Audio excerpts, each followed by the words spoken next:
Tonight is senior night for the Waynesville High School Tigers. It is also Peak Out Night in recognition of breast cancer awareness and Military Appreciation Night. We will begin with introducing our senior football players in alphabetical order. Number 54 is Timothy Brett. He plays both offense as center and defense as nose tackle. He has been playing football for the past 10 years, and beyond varsity football, he participates in wrestling and track. His favorite Waynesville Tiger memory is being a part of the team that ended the Waynesville Tiger losing streak. After graduation, he would like to attend college on a scholarship for football or track in pursuit of becoming a math teacher. Timothy is escorted by his parents, Bruce and Natalie Brett.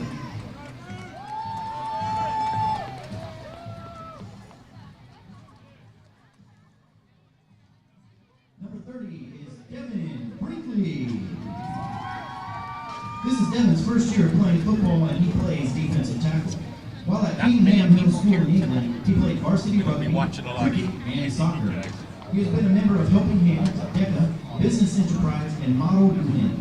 In 2017, he was selected as the leader of Helping Hands Model years ago, and organized the 2017 delegation. I lost the laptop, I lost the mixing board. It don't like water. His favorite Tiger memory also is the team's first win in 22 games when the Tigers beat Hillcrest. Devin plans to attend college and pursue a degree in business marketing. He is being escorted by his mother, Amy Pineda.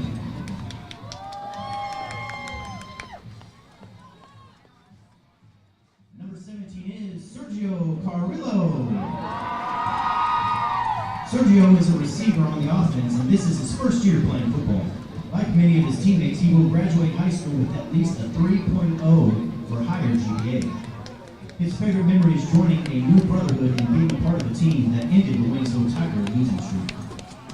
After graduation, Sergio plans to pursue a career in the military and follow in his father's footsteps and become a successful young man. He is being escorted by his parents, Michelle Massa and George Massa. You mean like Rawlings? Oh, he's right there. Oh, that's the TV. Yeah, TV. That's that right there. He's a wide receiver on offense and an outside linebacker on defense. This is his second year of playing football, and he is also a varsity wrestler. His favorite Tiger memory is, quote, when we beat Hillcrest and broke the losing streak. Michael also plans to pursue a college degree and is being escorted by his parents, Michael Sr. and Maria Cassidy.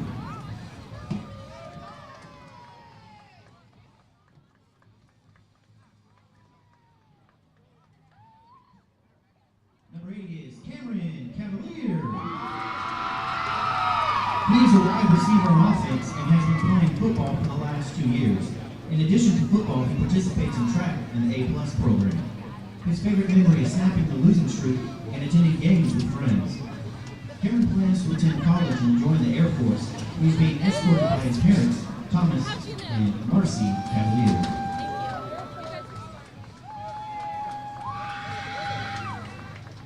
Number 85 is Nathaniel Clark.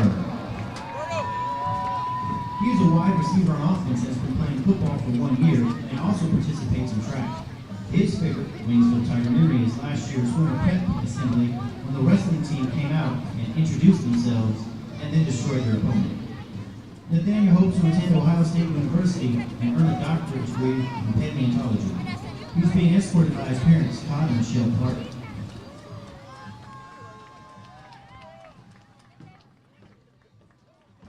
Number 6 is Desmond Dawkins. He is a running back on offense and cornerback on defense. He has been playing football for 1 year, and like many of his fellow seniors, will finish the school year with a 3.0 or higher GPA. His favorite memory is also ending the 2-year drought and giving Waynesville a victory. Desmond plans to attend college and play football at the next level. He is being escorted by his mother, Samantha Dawkins.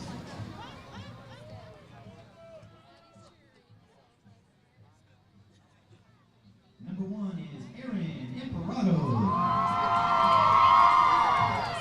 He is a wide receiver and quarterback on offense and a cornerback on defense and has been playing football for 8 years.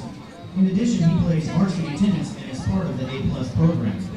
His favorite Waynesville Tiger memory is winning his first game here at Waynesville. After graduation, Aaron plans to attend college and join the Army or Air Force as an officer. He is also being escorted by his parents, Chief War Officer 3 Carl and Shelley Pride.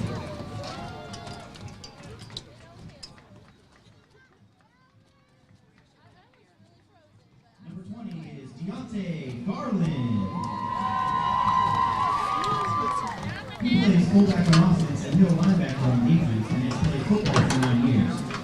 In addition to football, he plays tennis and took first place in the German competition. His favorite memory also is being Hillcrest and breaking the losing streak. Following graduation, Deontay plans on going to college to become an engineer. He is being escorted by his parents, Charles and Manuela Garland. I know! That's all right. Football. Number 22 is Dominic Garland. He is a wide receiver on offense and outside linebacker on defense. He has played football for 6 years and plans to graduate with a 3.0 GPA or better. His favorite memory was beating Hillcrest and breaking the losing streak. After graduation, Dominic plans to attend college and become a sports analyst. He is being escorted by his parents, Charles and Manuela Garland.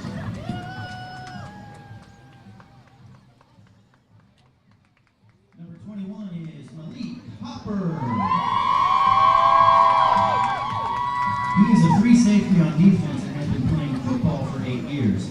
In addition, he is on the AP honor roll and participates in the A+ program. His favorite memory is winning our first 2 games and having the opportunity to play for Coach Haynes. Malik plans to go to college and become an athletic trainer. He is being escorted by his parents, Maria Castillo and Stanley Hooper.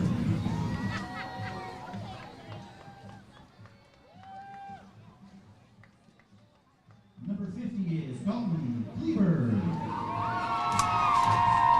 He plays right guard on offense and has been playing football for 1 year. His favorite Tiger memory is breaking the WHS squat record with 460 pounds. After graduation, Dalton plans to go to college and become a high school strength and conditioning coach.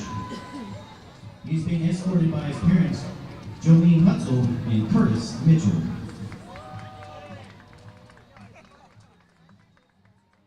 Number 65 is Jess Magnia. He plays right tackle on offense and has played football for 7 years. He also participates in the A+ program. His favorite memories are winning the first game in 2 years and watching the students rush the field and attending games with friends. Jess plans to attend college and to join the Army. He's being escorted by his parents, Jess Jr. and Mary Magnia.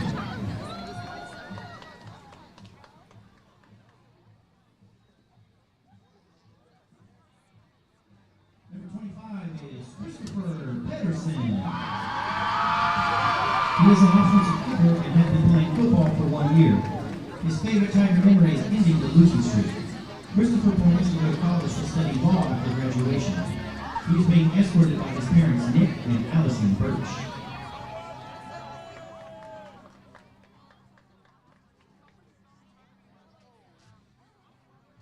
Number 75 is Maximo Reyes. He is guard on offense and has been playing football for 4 years. In addition, he participates in marching band, varsity golf, and indoor drumline. His favorite memory is ending the Tiger football losing streak. After graduation, Maximo plans to attend a 4-year university. He's being escorted by his parents, Alberto and Christy Reyes.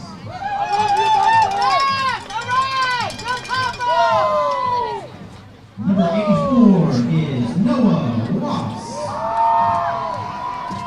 He is a wide receiver on offense and has played football for 3 years.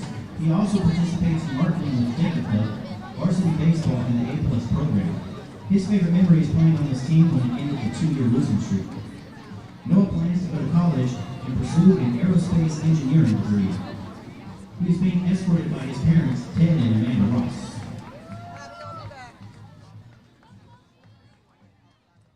Number 10 is Cedric Williams. He plays wide receiver on offense and has played football for 1 year.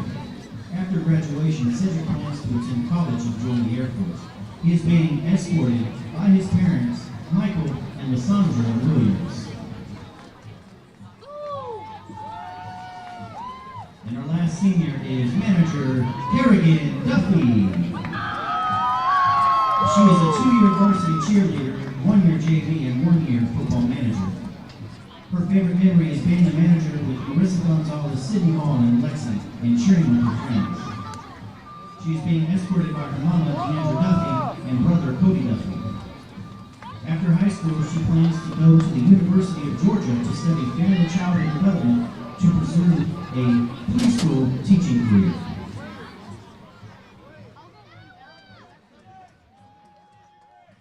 And these are your 2018 senior football players and managers.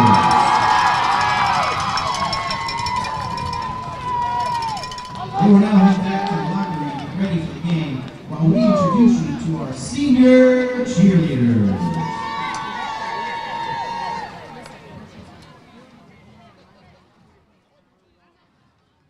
Our senior cheerleaders are in alphabetical order by last name. Mackenzie Bogan. Mackenzie is the daughter of Leslie and Nana Bogan. Her future plans are to attend the University of Arkansas and major in nursing. Mackenzie's favorite memory is being chosen for All-American for cheerleading. Her advice for underclassmen is to work hard and it will pay off in the end.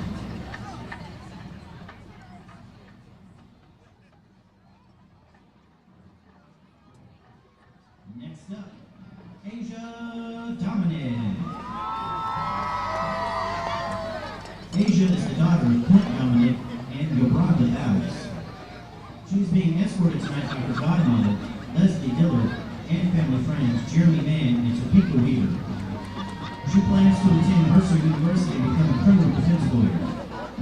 Asia's favorite memory is winning first in the country for gymnastics and winning 7th in the state for cheer. Her advice is to stay in school because before you know it, it will all be over.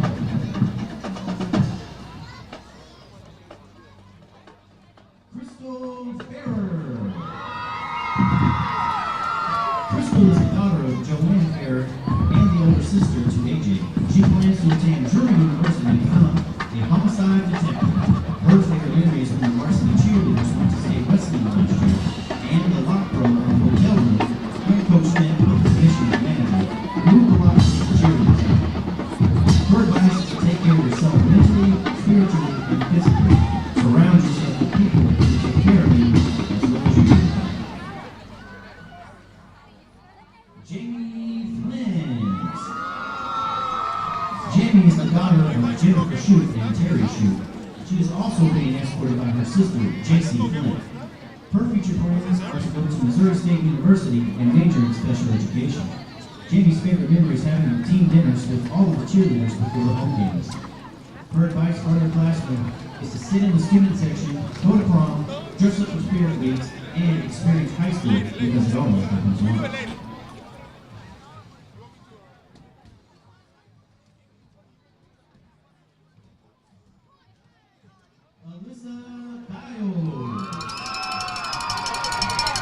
Alyssa is the daughter of David and Lisa Giles. Her future plans are to major in nursing at college. Alyssa's favorite memory is performing at homecoming this year.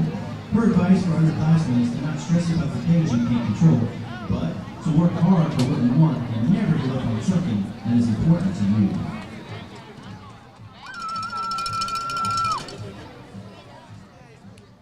Michaela Green. Michaela is the daughter of Michael and Shay Green. Her future plans are to become a registered nurse for the United States Army, attend the University of Texas at San Antonio, or How you guys been doing? HBCU I don't think it's gonna college, get filled up. and travel the rest of Europe with her family and friends. I don't think so. If I get kicked out, Michaela's favorite memory is when she competed in the NCAA competition in Japan and placed third. Her advice for underclassmen is stop acting like you're all grown up and keep it One more real. down. One more. One more to go. The crazy one to go. Grace Christie. The mess. Grace is the daughter of Leanne Christie and sister of Eric Christie and Brittany Christie. Her future plans are to attend Drury University with her older sister, Kat Christie, and study to become a physical therapist. Grace's favorite memory is when they had a big riff-off with their fans during the storm delay at the Lebanon football game. Her advice for underclassmen is to always cherish your time with your friends and family. Do your homework and always listen to Coach Smith if you are a cheerleader. Next up, Courtney Shea Mason. Courtney is the daughter of John and Calandra Mason. Her future plans are to be accepted into the University of Oregon and study biology as a pre-med major and to become a pediatrician. Courtney's favorite memories during camp were Erica, Kiana, and Courtney saying, "It wasn't me," during the riff-off. Her advice for underclassmen is high school only goes by once. Enjoy it while you can.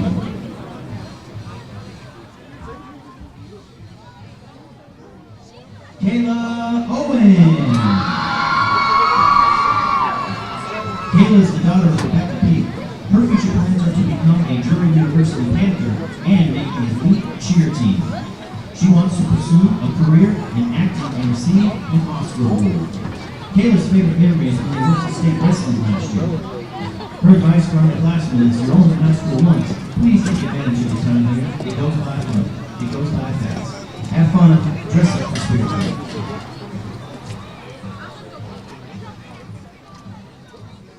Tiana Pickett. Tiana is the daughter of Tatiana Pickett. Her future plans are to attend the University of Memphis and major in human development and learning in order to be a child development teacher. She also plans on becoming a cheerleading coach one day.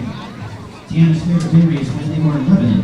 Her advice for underclassmen is don't think you're too cool to dress out for Spirit Weeks or games. You'll have the time of your life. Just have fun.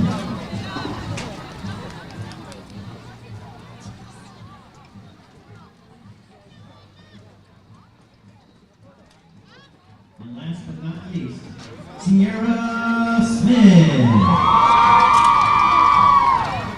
Sierra is the daughter of James and Felicia Tucker. Her future plans are to attend college to become a pediatric nurse. Sierra's favorite memory is getting to perform in the cheer routine at the state wrestling tournament in Mizzou Arena for sophomore year in high school. Her advice for underclassmen is to make the most of your high school time because before you know it, you'll be forced to be an adult. Find the right people, do the right things, and enjoy yourself. You'll want to look back at high school and say you did it right. Woo! Congratulations, seniors!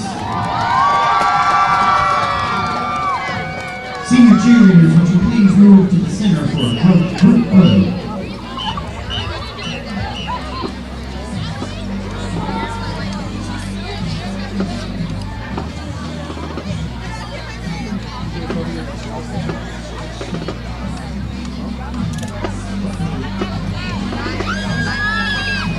As a reminder to our fans, as you face the football field, the seats on the left are designated for Waynesville High School students.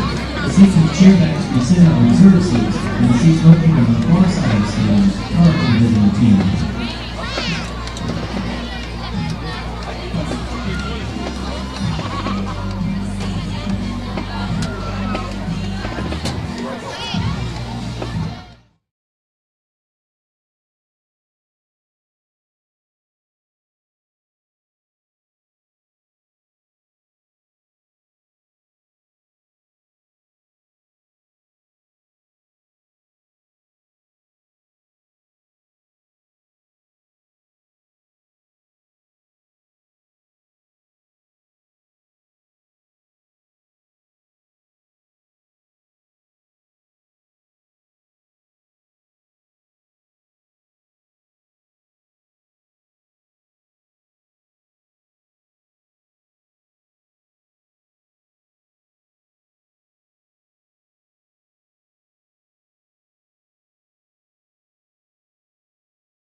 This is a very special evening as we honor some of the nation's most important and dedicated citizens during Waynesville High School's Military Appreciation Night. We pay tribute to our military heroes, the men and women who are serving or have served in the Army, Air Force, Navy, Marines, and Coast Guard. As we all know, with our close proximity to Fort Waynesville, the sacrifices continue each and every day. Please rise and turn your attention to the end of the track and give a warm Tiger welcome to our soldiers from the 787th Military Police Battalion, who will be marching in tonight.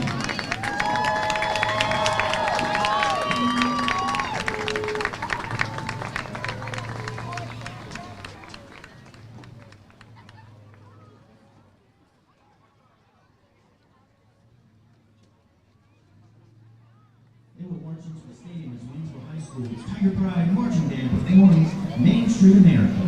Main Street America is a patriotic medley that includes a portion of each military branch's theme song.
Thank you to the 787th Military Police Battalion and the 3rd Battalion, 10th Infantry Regiment for serving as the partners in education at Waynesville High School. They help students and the school throughout the school year. In addition, many members of our nation's military are present tonight. Let's give all of our military a round of applause for their service.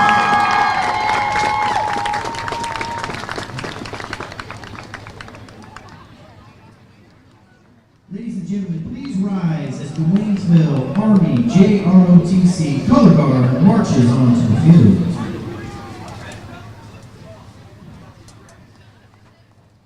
The Color Guard commander and carrying the national colors is Cadet Major Peyton Quinones. Carrying the Missouri State colors is Cadet Private Haven Royal. The left guard is Cadet Private First Class Macy Ledford. The right guard is Cadet Private First Class Victor Peralta. Please remove your headgear and place your right hand over your heart as the Waynesville Tiger Pride Marching Band plays our national anthem. And please remain standing until the colors have left the field.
tonight's football game is not only an interscholatic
Waynesville Tiger captains are number 14, Sheen Butler Lawson. Number 11, Kevin Poinsett. Number 19, Michael Cassidy. And number 21, Marie Hopper. Captains for the Glendale Falcons are number 11, Wayne Quincy. Number 6, Morgan Hampton. Number 20, Jackson Harvey. And number 25, Ryan Williams.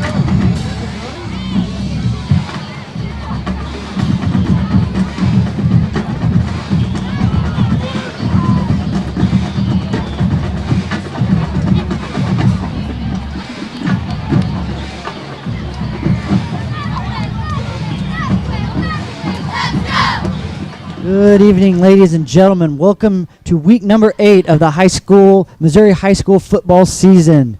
Okay, tonight the Waynesville Tigers take on the Glendale Falcons. This is Lucas Smith coming to you live from Tiger Stadium along with Eric Christek. We are filling in for Mike Rawlings and Matt Johnson as they had other commitments tonight to their track program. We have the coin toss going on right now as we get set to kick off here in about a minute and a half.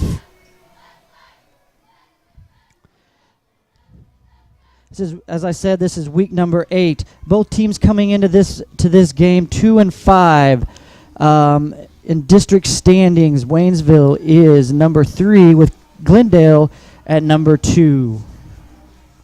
This will be a deciding game tonight of the 2-3 seed in the district. Yeah, and Coach, this has a pretty big implication for a home game possible for the Waynesville Tigers tonight. We got to come out here with a win, and then we possibly have a chance to play at home in districts. That is correct. In Missouri high school district play, once we get in the district, the higher seed or the top or the higher seed gets the at least the first round of a home field advantage.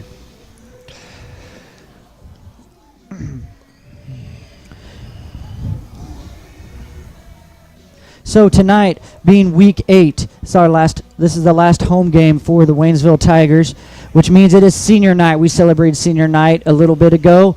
Both the senior football players, senior managers, and senior cheerleaders were recognized at the beginning of the game. Also tonight is Military Appreciation Night. The military, our PI partners, our partners in education, came to support our athletes tonight. Coach, we also got a pink out going on tonight with it being October and a home game. So all the coaches are dressed in pink. They got some nifty little pink socks on too, Coach. That you is seen true. Those? That is true. They all look pretty good. Head coach Joe Haynes in his first season here with the Tigers, he's got his nifty pink socks on, his pink shirt, and I think they're getting ready to go.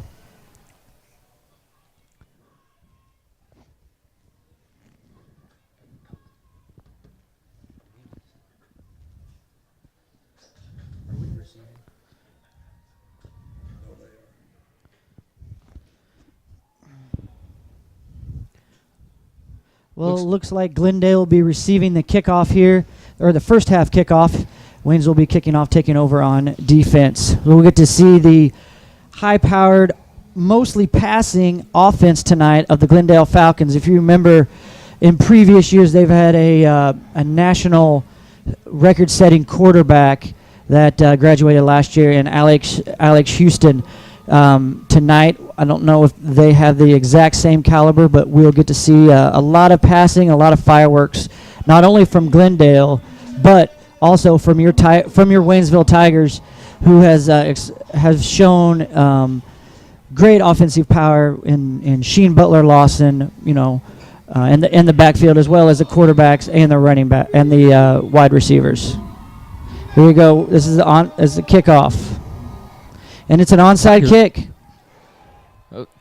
Tigers get that? I think they did. It looked like it.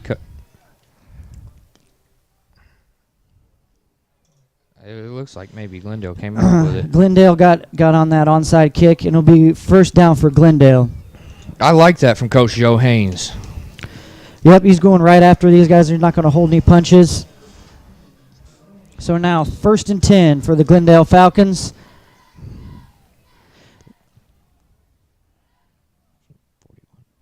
From the 41-yard line.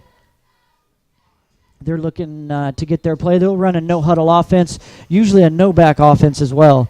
You don't see too many running backs. They'll have 5 wide receivers. You got 3 to the near side, 2 to the top. Number 3 back to pass. And his pass is incomplete.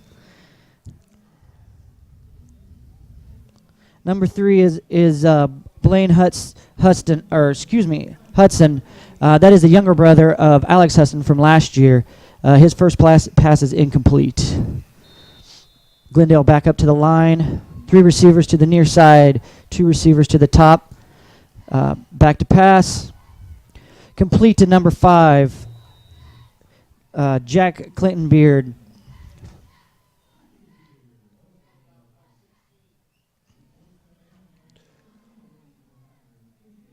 And he's brought down by A.J. Martin. Good tackle. They're speeding up the pace here. A little swing pass to the near side, and it is wrapped up by the Tigers. Number 88, Anthony Bledsoe, is right there to make a nice open field tackle. Brings up 2nd and 10 for Glendale. That's great coverage right there by the Tigers, keeping everything in front down the field. Yes, that was great. They're trying to get nickel and dime him down the field, being as wet as it is. There's a slant pattern, Ooh. and it was incomplete. Almost intercepted. Hudson's pass was incomplete to number 11, Winston Quinn. He's another one of their big targets they like to get, in the middle of the field there. Great job by the Tiger defense, specifically Malik Hopper, to jar that ball loose. Back to pass. Little swing route. Incomplete. And he let him just a little bit too much right there. He did. Good coverage again by number 88, Anthony Bledsoe. They've been picking on him a lot. They have been. He's only a junior, and but he's doing a great job filling in. It's now 4th and 11. If you didn't know anything about Coach Mock from Glendale, he doesn't like to punt very much. So here they go, 4th and 11. Getting a new play. We got 3 receivers to the top. 2 receivers to the bottom, an empty backfield. Hudson's back to pass. Completes a pass. Looks like for the first down. Brought down by a couple Tigers. Found an open spot in the Tiger defense there. And he threw a good ball, too, right on the money. Yeah, Glendale, they're going to pass the ball a lot. He's already passed every single time. There's another quick route. And that's incomplete. Brings up 2nd down from the 32, from the Tiger 32 to be exact. Good defense there again, Eric. They haven't run once today, Lucas. Not once. I don't think they're going to see a whole lot. You would think they would run a little bit with all the with the weather going on, but they usually can keep the balls dry, and they like to sling them around all over the place. Yeah, Lucas, it's lightened up a little bit, but you can still see up in the lights a little bit of mist in the air. It's still wet, and it's cold. Hudson back to pass. A little bit of pressure. He's taken off, and he's met by 3 or 4. But specifically, number 14, Sheen Butler-Lawson on the tackle there, keeping him in front, not letting him get away. We'll say his name a lot tonight. We will, once we get on the offensive side. 3rd and 8 here from the Tiger 30. 3 receivers to the top. Another little swing pass. Keeping it in front. Nice open field tackle by the Tigers there. They gained a couple yards, but we'll bring up 4th down. Kevin Poen set with the tackle. Ryan Moon, number 25, caught the ball, and I don't think he's going to want to take too many more shots like that. 4th and 8. 3 receivers to the near side of your screen. Getting a new play. Hudson back to pass. Incomplete. Turnover on downs. Waynesville ball. Great series. Great first series by the Tigers there. Good defense. So now the Tigers will take over on their own 30-yard line, 1st and 10, here with 10:24 left to go in the first quarter. Ladies and gentlemen, I'd like to give a shout-out to the Waynesville track team. They are in the snack shack tonight. They got a big concession stand going. If you guys get a little hungry during the game, you guys come on up to the stadium, get you a cheeseburger, get you a hot dog, maybe some nachos. Man in motion. Toss to Sheen Butler Lawson to the near side. It's good stiff arm. 2 stiff arms, but it ends up pushed out of bounds. That was good coverage by Glendale there too. That was great defense to kind of stretch it out, slow play it.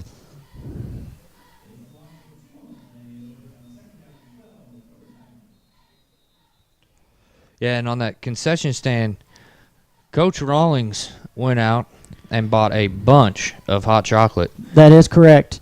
Michael Lewis's first pass is incomplete. They are ruling that incomplete. That was Whistled it dead. dangerously close. That was dangerously close to a lateral. The other guy.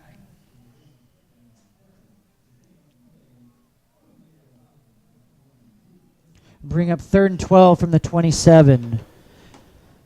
We lost 3 yards on the toss play. Here we go. 3rd and 12. We're getting lined up. We got 3 receivers to the top, 2 to the bottom. We're in an empty backfield. Man in motion. Number 14, Sheen Butler Lawson on the Wildcat, or on the direct snap, I should say. Picks up about 8 yards. He's going to be a couple yards short of the first down. We'll bring up 4th and 3. 4th and 4. But Coach Haynes started out the game aggressive. You think he can stay aggressive? Well, we're going to go for it here on 4th and 3. They're in a jumbo package, double tight, man in motion. Run Hand off right to up Sheen. the gut.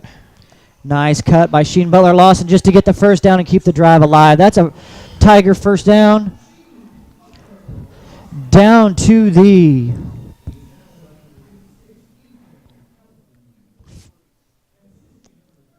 42-yard line. Or I'm sorry, 47-yard line. And Lucas Sheen's a special back. He's got some speed out of the backfield, but he will also lower his shoulder and run through somebody as he did right there. He is. Oh, little trick play to number 3, Jalen Andrews. A little fly sweep off a pitch there.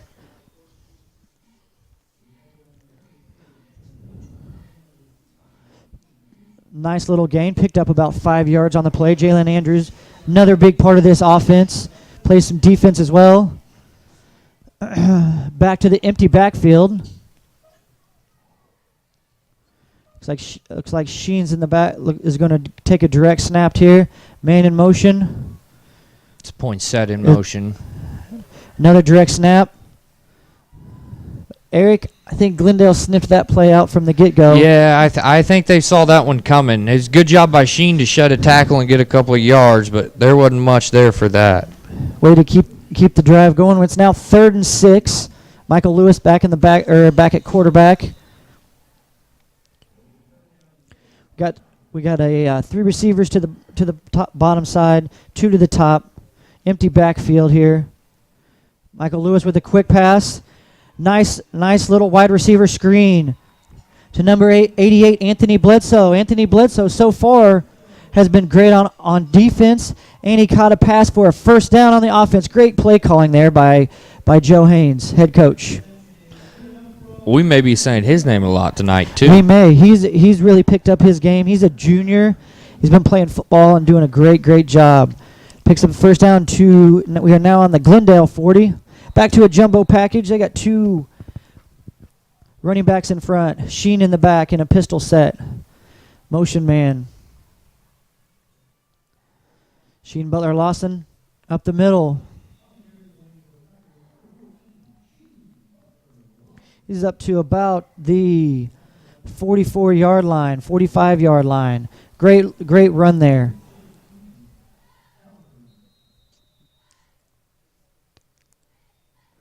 Second and 7. Ball on the 37-yard line. We got 2 receivers to the near side. 1 receiver to the top. We got a flanker back. Kevin Poinsett in motion. There's Another that little fly shuffle sweep, pass. little shovel pass.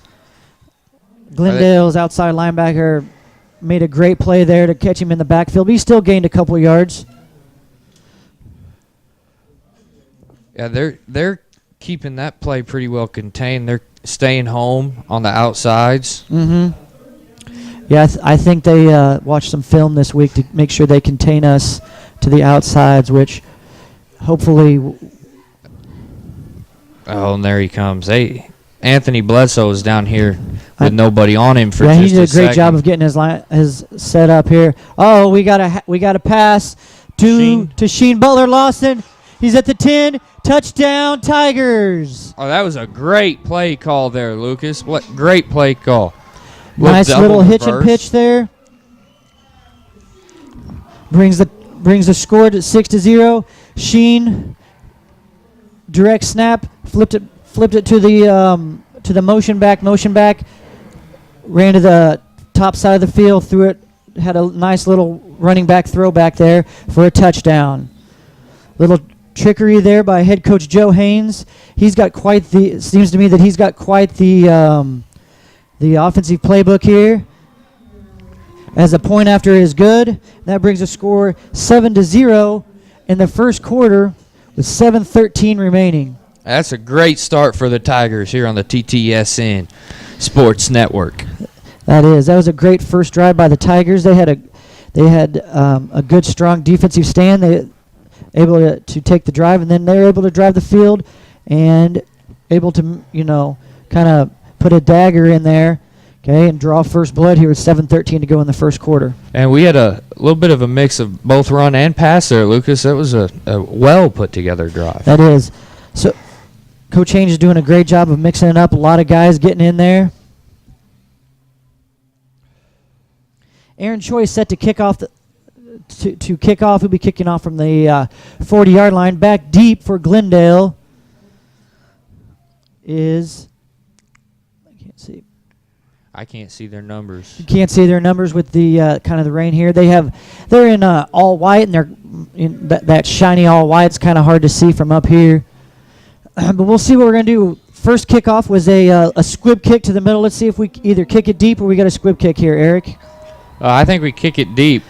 And Say that as we kick it deep. nice kick to the corner, make him run out. Gets away from one tackler, 2 tacklers. But he's not able to get away from the rest of the Tiger kickoff team.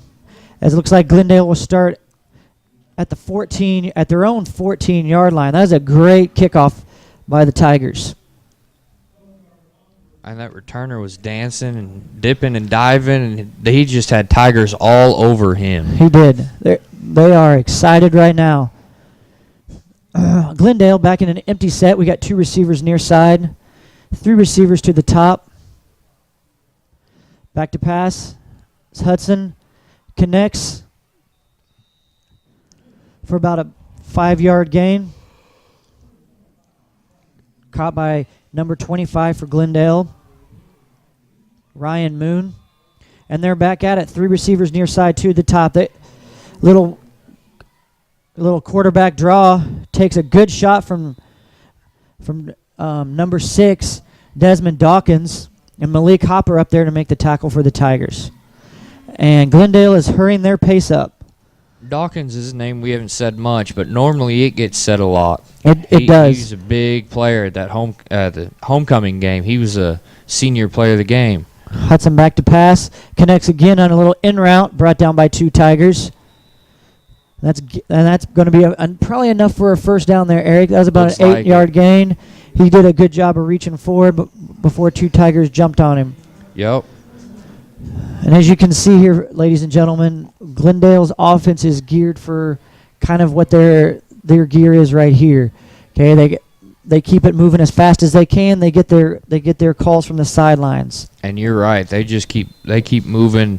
It's very rare that play clock gets down below 10 seconds, if even 15. We now have 4 receivers to the near side, 1 to the top. Oh. Pass incomplete, almost intercepted by number 16, A.J. Martin. There's good coverage there by the Tigers that time. Hudson's pass, I think, might have been tipped before it got to him. And we'll see that set a lot from them. And then they also have a set where they have 5 receivers on one side. Mm-hmm. This is another 4-receiver set to this side. 2nd and 10 from their 41. Thrown it to the 1 receiver side. Caught by number 11, Winston Quinn. Brought down by number 11. Number 11, Kevin Poinsett. A little quarterback draw there. So he slides and gets the first down. They Got like a to flag on the play. We got holding against Glendale. Well, that's a break for the Tigers. Good to see that. That ball's really close to being a first down. Mm-hmm. So that holding will maybe back them up a little bit and give the Tigers a little breathing room. Yep. And then we'll replay the down and bring up 3rd and 16. I guess they got going a little too fast, and they weren't able to keep up with the Tigers, and the Glendale got a hold. Ladies and gentlemen, if you didn't know, the head coach for Glendale is Coach Mock.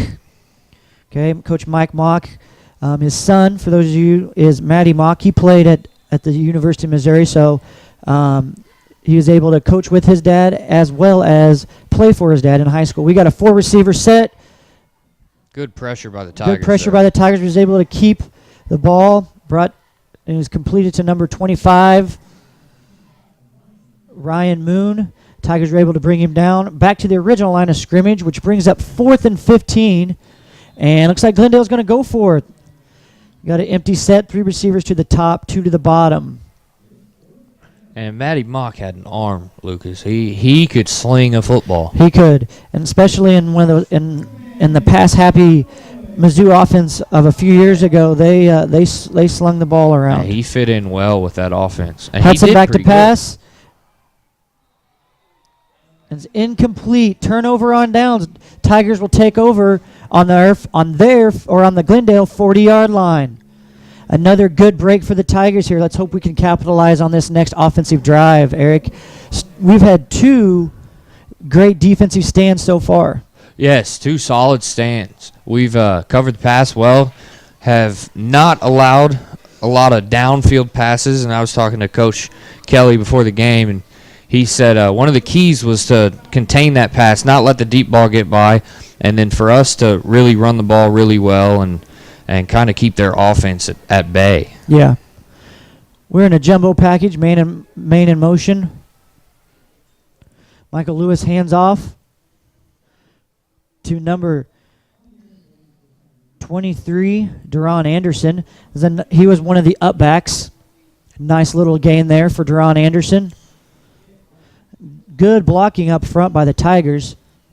Gain 3 on the play, 2nd and 7. 4:37 to go in the first quarter. Back to their jumbo set. Man in motion. It's Michael Cassidy. Lewis on the quarterback keeper, and he breaks into the secondary at the 10. Goes out of bounds. Oh, no. Touchdown. He caught the pylon. It took him just a minute to call that. He had to check. Make sure he didn't step out of bounds. And they said he didn't. They said he didn't. That was a great run by the quarterback or the direct snap. And that brings the score 13-0 with the extra point on its way.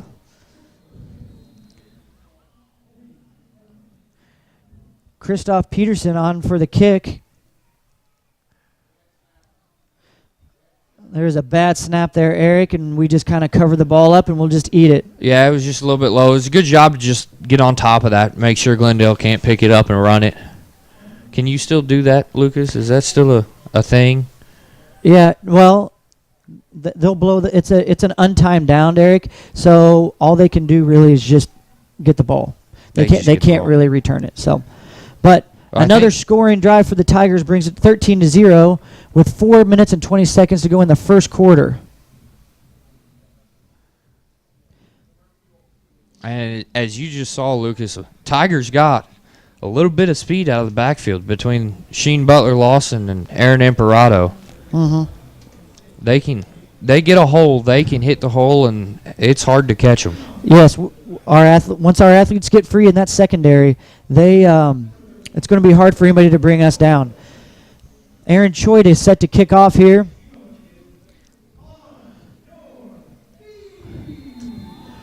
Tigers leading 13-0. Deep kick down the middle of the field. And it's bobbled into the end zone for a touchback. Luckily, they were there to down the ball. If they would have tried to bring that out, or possibly Tigers would have got down there, that could have been another break for the Tigers. As we go on defense with 4:18 to go in the first quarter, leading 13-0.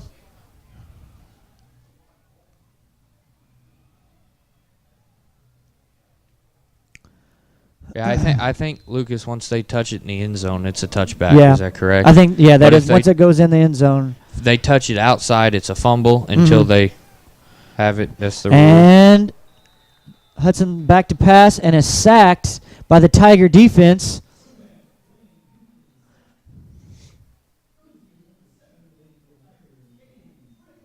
Caden Tripp on the sack, your left defensive end.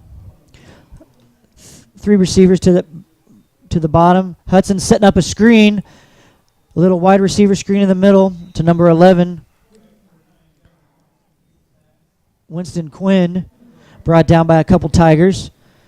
This Tiger defense is doing a great job of not rushing upfield, not biting on some of the fakes, and basically staying with their men. Yeah, on defense on all these passes that they're getting thrown their way. Yeah, you watch them. They stay where they're supposed to be. Oh, that's a good hit right there.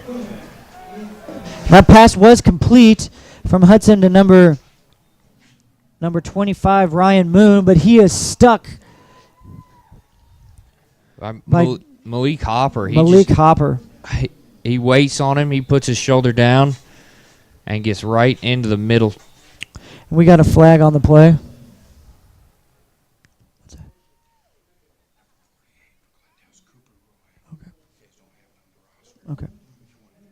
Okay. I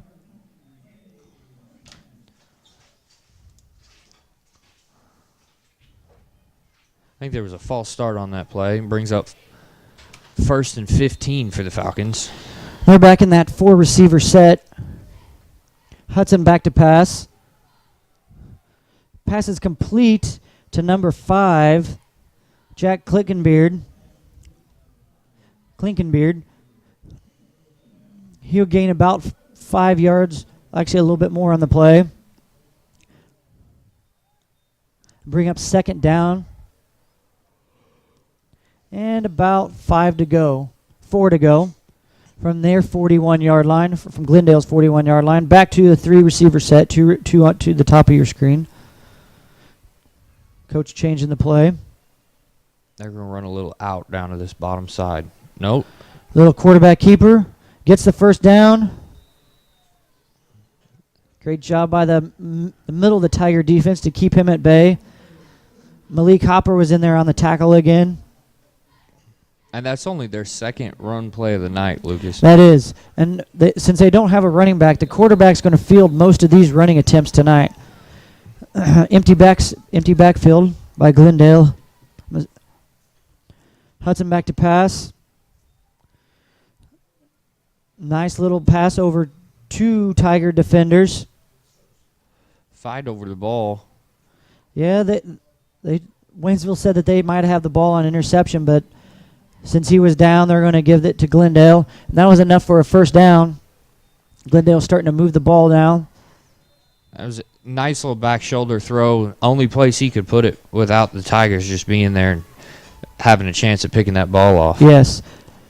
They had two receivers in the same area. Coming to the near side.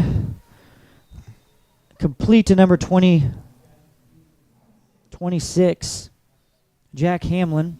A little out route. Bring up 2nd down and about 2 yards to go. And he was brought down by Anthony Bledsoe. And he, again, yes, Lucas. Anthony Bledsoe. We're saying his name. Another little swing route to Ryan Moon, and he is met right at the sticks By Bledsoe again. by Anthony Bledsoe. Anthony Bledsoe's doing a great job of making sure he's wrapping up these Glendale receivers. Right, he's just all over the field right now.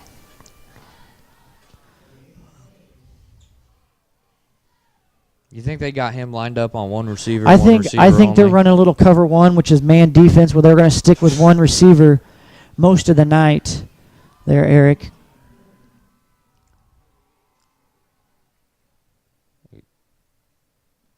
And they're going to measure this to see if he got the first down or not. Glendale was up, ready to go at the line, Mm-hmm. and the referee said, "No, wait a minute. We'll just go ahead and measure They'll this." go ahead and measure it. They got about a foot, so bring up third down and about yard and a half. And they're going to bring the sticks out to mark this ball. Mm-hmm. This is a probably good that they do this. Gives the Tiger defense a little break from the Glendale offense here. Let them regroup, get set back up.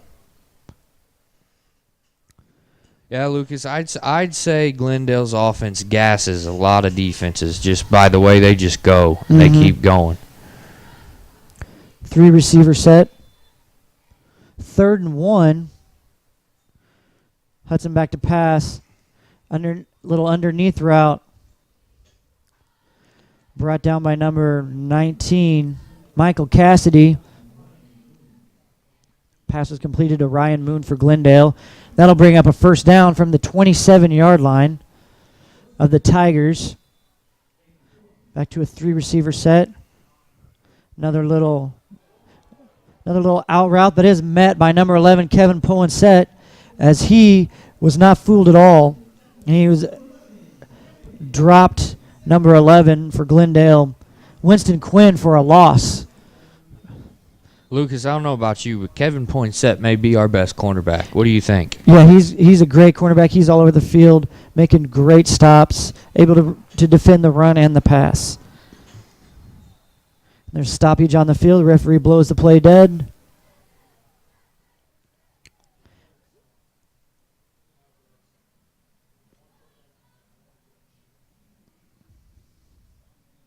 Referee coming over to the sideline.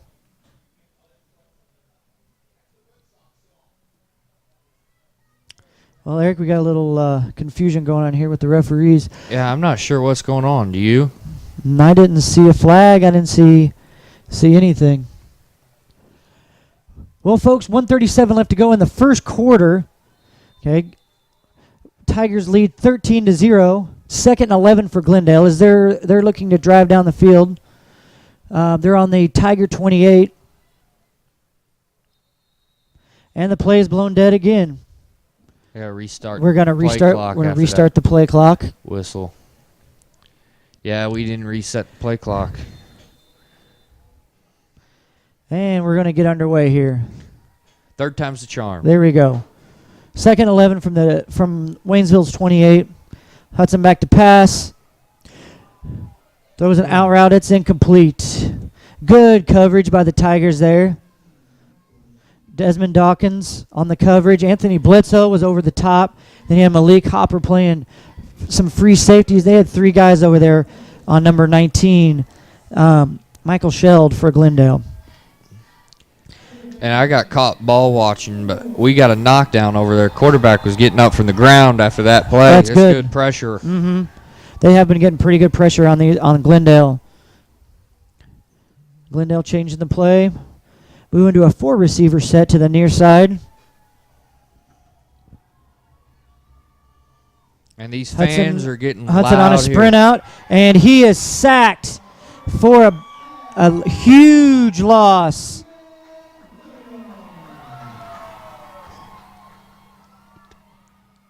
Ian Williams on the sack. He got there quick. He did. He was almost untouched.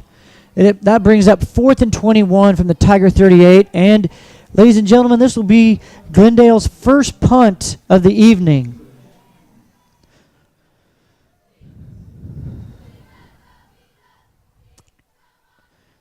Glendale, I don't think punts very much. They got to get set up here.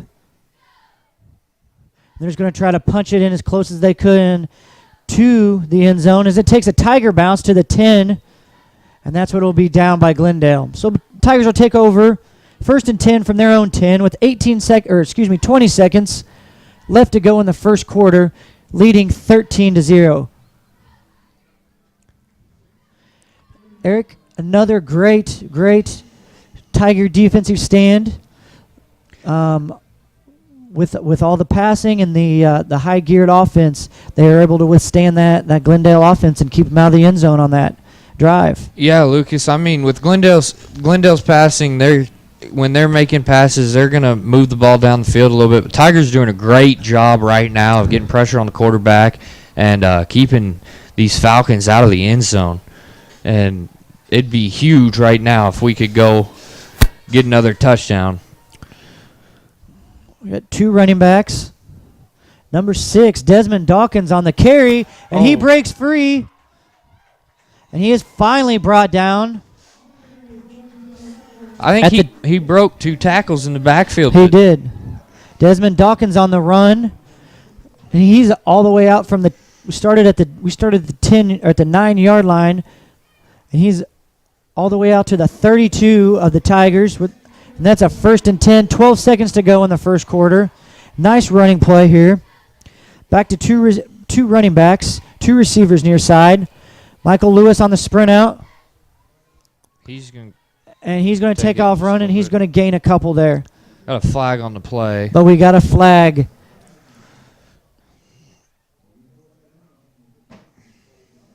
Looked like a holding. It looked like a holding there, Eric. It's going to negate any positive yards we have on that. Well, we just need another 20-yard run by Dawkins here, and we're right back in That business. would be great. We would just make that a plus. Plus side, this is the first penalty that Tigers have had tonight. There hasn't been a whole lot of penalties. This is only the second one total. So it's a holding call. Brings up 1st and 20 for the Tigers from the 18-yard line. 6 seconds to go, first quarter.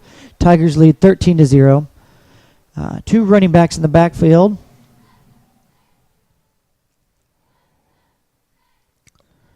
Michael Lewis handoff. Up the middle. Sheen Butler Lawson on the carry. Well, that's the end of the first quarter, Lucas, and you know what that means, don't you? No, Eric, I don't. It's time for a TTSN Sports Network update. And this week, Waynesville's playing Glendale, as we're watching right now. We got Camden versus Rolla, and based on the ozone predictions, it's going Camden's way. Lucas, what do you think about that? That's going to be a good game. That's a good Class 4 game, a good district game right there for Camden and Rolla. So, that could go either way.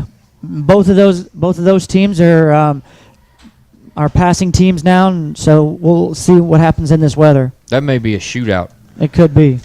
Could be a shootout. How about Joplin versus Nixa? Joplin is having a season this year. Joplin moving up to Class 6. They left the conference this year. They're 5-2 on the season.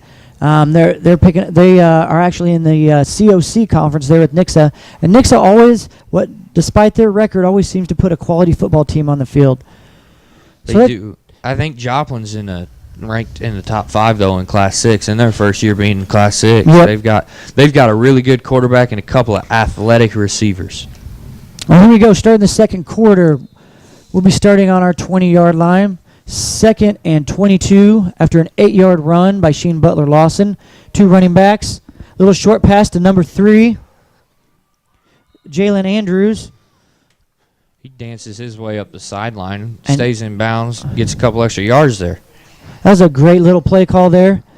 Nice pitch and catch from Jalen Andrews and Michael Lewis. And that'll bring us to about a 3rd and about a 9 to go here for the Tigers. Michael Lewis back at quarterback. Sheen in a pistol set. Got a flanker to the right. It went in motion. Got another sprint out. Michael Lewis gets away from one tackle, throws it to Sheen. He's able to complete it for no gain, and steps out of bounds. Great job right there by Michael Lewis to avoid that sack and get the ball at least back up to the line of scrimmage. Yes, he was able to avoid a sack and just kind of threw it away and was able to complete what he could get.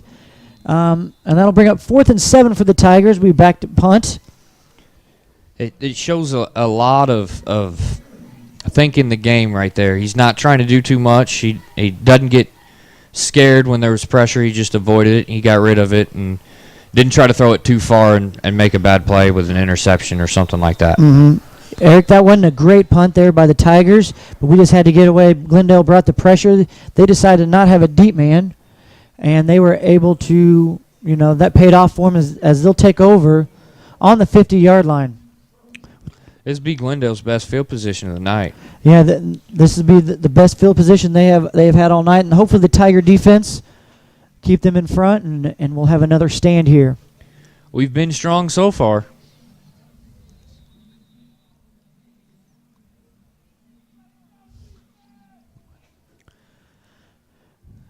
Glendale comes with a no running back set, 3 receivers to the top, 2 to the bottom, empty set. Hudson and quarterback. And he's looking up the field, and he is going to be sacked.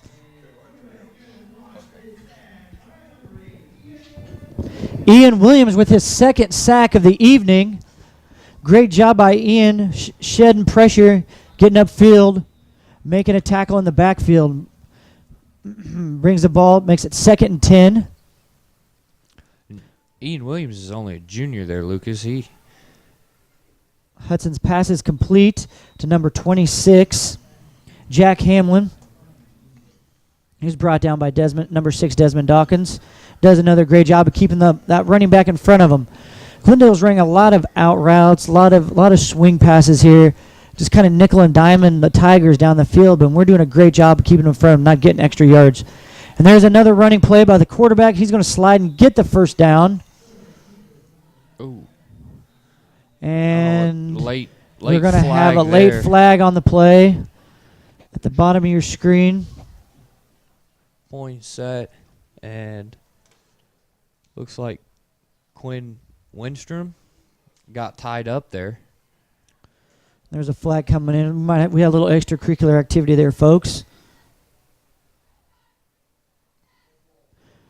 And it is the dead ball, personal foul against the Tigers. So now not only does Glendale get a first down, they're going to gain they're going to get 15 extra more yards for the extracurricular activities that went on. Poinset's pleading his case, but he's not going to get very far with an official. No, I don't think so. I didn't see what happened. Did you? No, I didn't. I think they just got tangled up, and there's probably a little retaliation there. And like everybody knows, it's the second person that gets flagged. Yeah, it is. It always is. So now it's 1st and 10 from the Tiger on the Tiger 24 for Glendale. 11:02 left to go in the first half. Hudson back to pass. Little out route. And it's caught by number 88, Sam Conyers.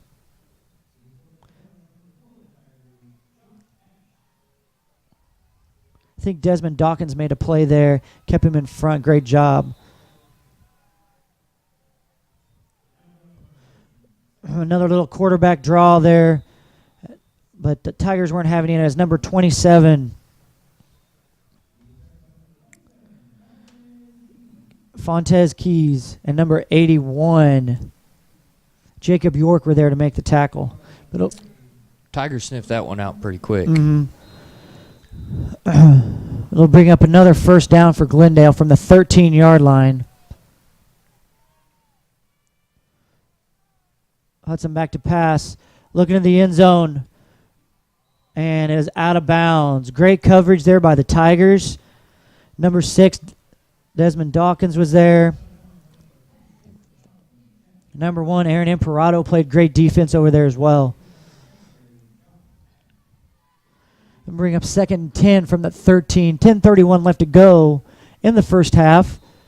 Glendale putting together a drive here. They started at the 50-yard line. Hudson back to pass, going to the near side now. There's Poinsett. And it's Poinsett there. And he is able to knock it down. Boy, Glendale receiver there kind of had to become a defender because Poinsett was in front of him, had his hands all over that ball. He did. Yep, that was he jumped that route from the get-go and was able to make a great play on it, Eric. They'll bring up 3rd and 10 from the 13. Hudson still in a no-back set. Back to pass. Far side. And it is knocked away. Great play there by number 1, Aaron Imperato, playing in the underneath route. Just knocked that out route away. That probably would have set up a first down. Now it's 4th down.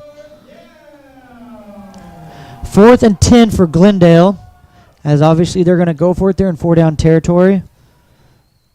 Hudson back to pass, throws far side, and it's caught, or it's dropped. And a great play there by, Desmond Dawkins. Number 6 was able, and he laid a hammer down on that wide receiver, Eric. Boy, that was a hard hit, Lucas. And look at that. Tigers defense coming up strong again. And Tiger defense stands strong there at the 13-yard line, keeping everything in front of them. And a good hard hit by Desmond Dawkins to go ahead and turn the ball over on downs. Now, Tigers will take over, 10:15 to go from their own 13-yard line. And Lucas, pass defense has come a long way since the beginning of the season. Mm-hmm. They've done a great job of getting the right people where they need to be. And, these guys have just gotten better. A lot of these guys are young, first-year starters, and they're learning. Man in motion, little fly sweep as he cuts it up, comes back outside. Desmond Dawkins, who just made the play here, is going to get the carry, and he's going to pick up a few yards.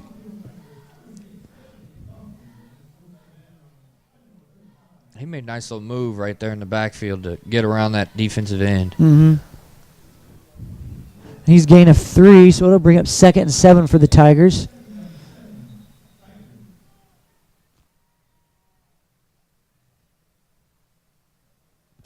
Stoppage here. They got to reset the clock, and then we'll get going. We got 2 running backs in the backfield. Sheen Butler-Lawson, Desmond Dawkins in the backfield. Michael Lewis at quarterback. 2 receivers at the top of your screen. Little handoff again to Desmond Dawkins. Oh, he got tackled a little high there, but he was still able to get a few yards, be close to the first down. We'll bring up third down here for the Tigers. 3rd and about 3. Yeah, Lucas, that tackle looked a little bit high to me, but I guess the official's right there on top of it, so I guess he didn't do anything he wasn't supposed to. No, I think he just got him around the neck, but it was a little bit high. Two running backs. Sheen in the pistol set. Sheen gets a call, and he carries a couple Glendale defenders across that first down marker for another first down for Glendale. Sheen has been doing a great job of keeping his feet moving and exploding through that hole, Eric. Yes, he has, Lucas. Like I said earlier, he can lower his shoulder and he can go through somebody. And he's listed. Let's see. He's listed at 6 foot, 200 pounds. I think he's just a little bit bigger than that. And when you get that much mass moving at you, it's hard to stop. Little play action pass, and the pass is incomplete to number 20, Deontay Garland. We got a flag on the play. And we have a flag on the play. And it's holding against Waynesville. That'll back them up 10. We'll replay the down.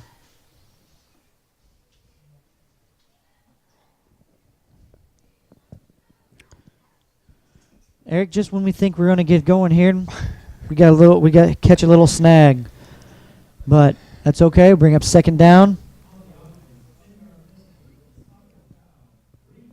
Yeah. We'll replay the down here. And bring up 2nd and 20 from the 16-yard line, I think.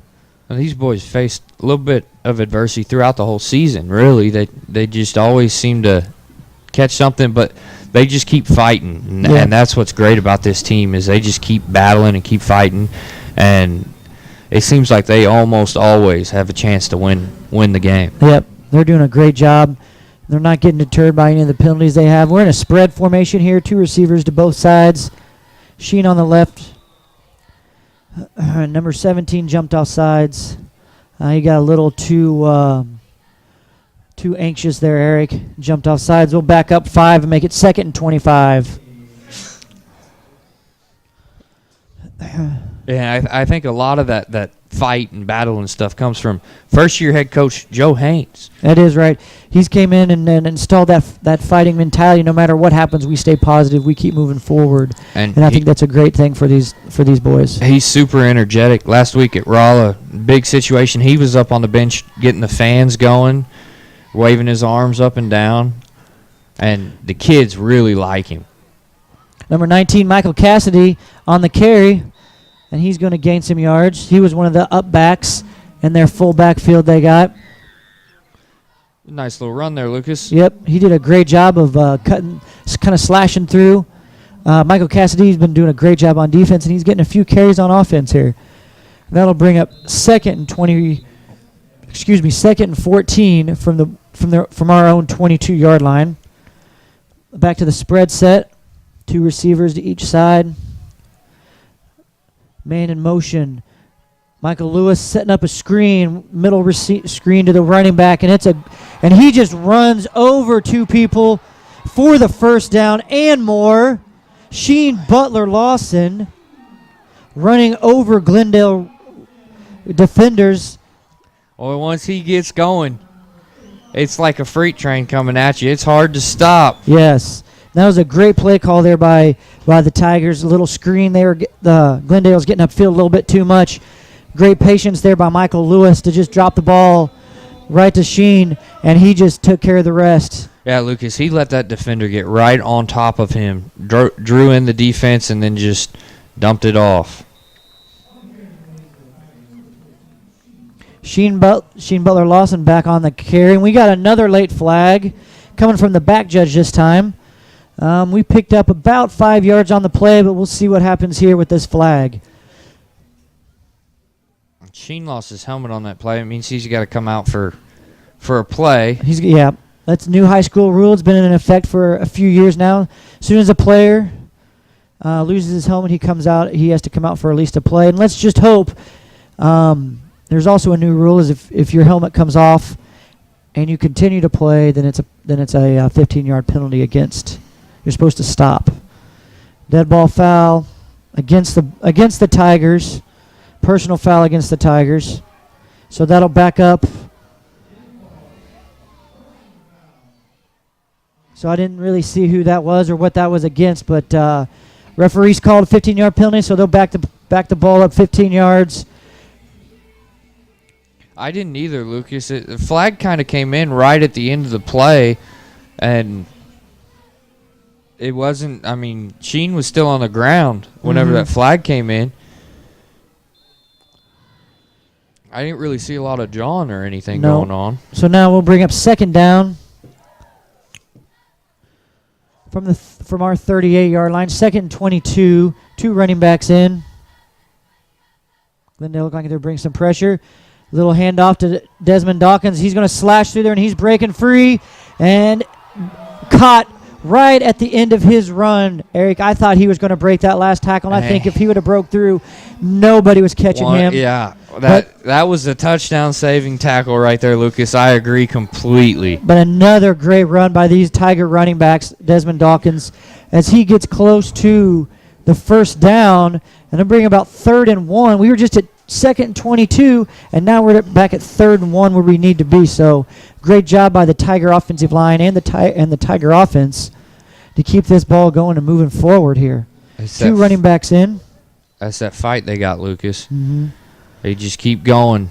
There's another carry. And it also helps to have some explosive players. Yes, it does.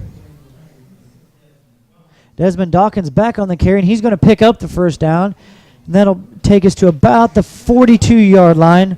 7:54 to go in the first half. 13-0.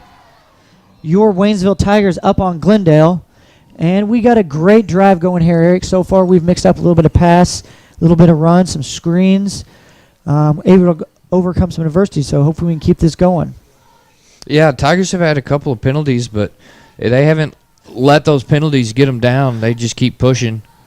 New set here. We had a kind of a double tight single back and false start here. There was a lot of jumping going on that defensive And there's side. going to be false start against the Tigers. We'll bring up 1st and 15. But they never crossed that line. They stayed back there. And it's almost defense drew us off. That's offside right. on They that almost one. did pulled a defensive draw there to get us going. 1st and 15 here. Ball on the 43-yard line. Back to a no-back set here. Kevin Poen set in motion. Michael Lewis is going to keep it himself. Or I'm sorry, that's Sheen Butler-Lawson, excuse me, on the direct snap. Looked like maybe the ball was punched out there. I think he lost the ball going out of bounds, which doesn't hurt us, but I don't think we gained too many yards on that play. You know, ladies and gentlemen, if you're feeling kind of hungry, there's still time before halftime. Come on up here to the stadium. Visit the concession stand where the Tiger track team is running the concession stand tonight. They got a lot of hot chocolate, like Eric said before. We got nachos. They got hot dogs. And anything really, or if you just want to talk a little track with head coach Mike Rawlings, he'd be happy to talk with you guys about that. Looks like it's not raining too bad either. No, it's throwing not. a light jacket. Michael Lewis back to pass. I think that was kind of a broken play, but he's able to get a few yards back to the original line of scrimmage. Bring up 3rd down and about 11 yards here for the Tigers. And Lucas, I think that was supposed to be a swing pass out to Sheen Butler-Lawson, and the pass didn't really happen. No, I think you're right, Eric. I think they had a little miscommunication. But both of them did play it pretty well. Sheen saw he was running. He went up and blocked. And we had another receiver. I didn't quite catch the number. Michael Lewis back to pass. Down the middle of the field. And the pass is incomplete to Kevin Poinsett. And lots of action going down the field there. Lots of action. So, Lucas, I think that's the first long pass that either team has attempted. That's the longest pass I think that we've attempted, and as well as Glendale's attempted. I think the weather's playing a little bit of effect for that, but that's okay. So every now and again, Eric, we got to take a shot down the field to keep everybody honest. I agree completely. Brings up 4th and 12. Looks like the Tigers are gonna come in to punt. Aaron Choi is gonna be back to punt. Glendale's not gonna have a deep man. They're just gonna play heads up on the defense here. So this should be a good punt here. There's offsides. There's an offsides against Glendale.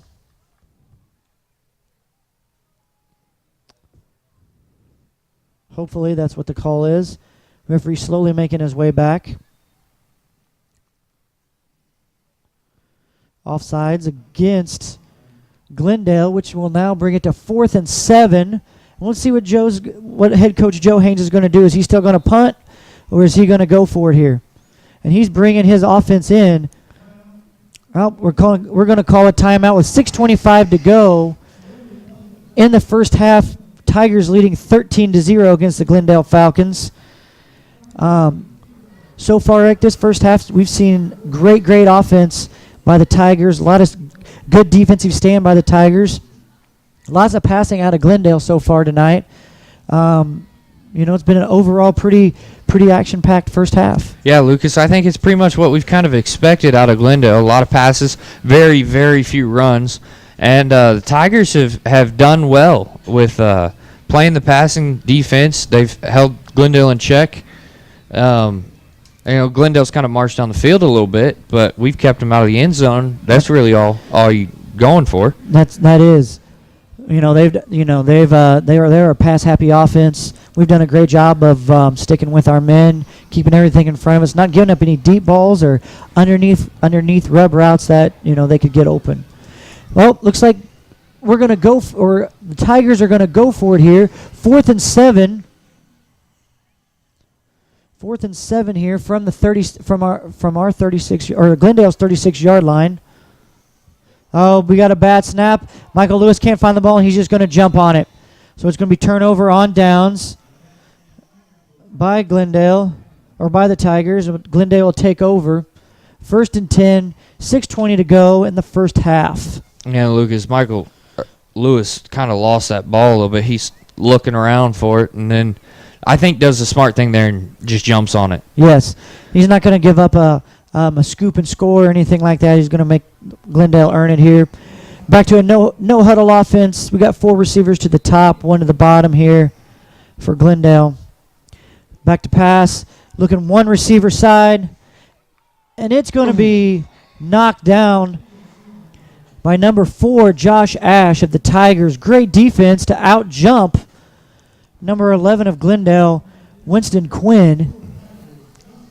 Yeah, he came across the field from the safety position. He read that ball really well and just sat there and waited on it, got underneath the receiver, and broke it up. Another little swing pass out here, and we're going to have a flag on the play. A little swing pass by Glendale to number 25, Ryan Moon, but there is a flag on the play. Personal foul against the Tigers. I didn't see what happened there. I'm assuming it's going to be roughing the passer. So they'll tack on another 15 yards onto that play. I didn't see anything there either.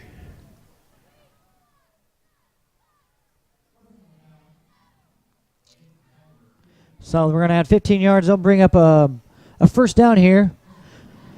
And it'll go all the way down to the Tiger 40-yard line. 1st and 10, 6:08 to go here. First half. Tigers still leading 13-0, even though we've had a few penalties. Hudson back to pass. Ball is dropped by number 12, Ben Shoemaker.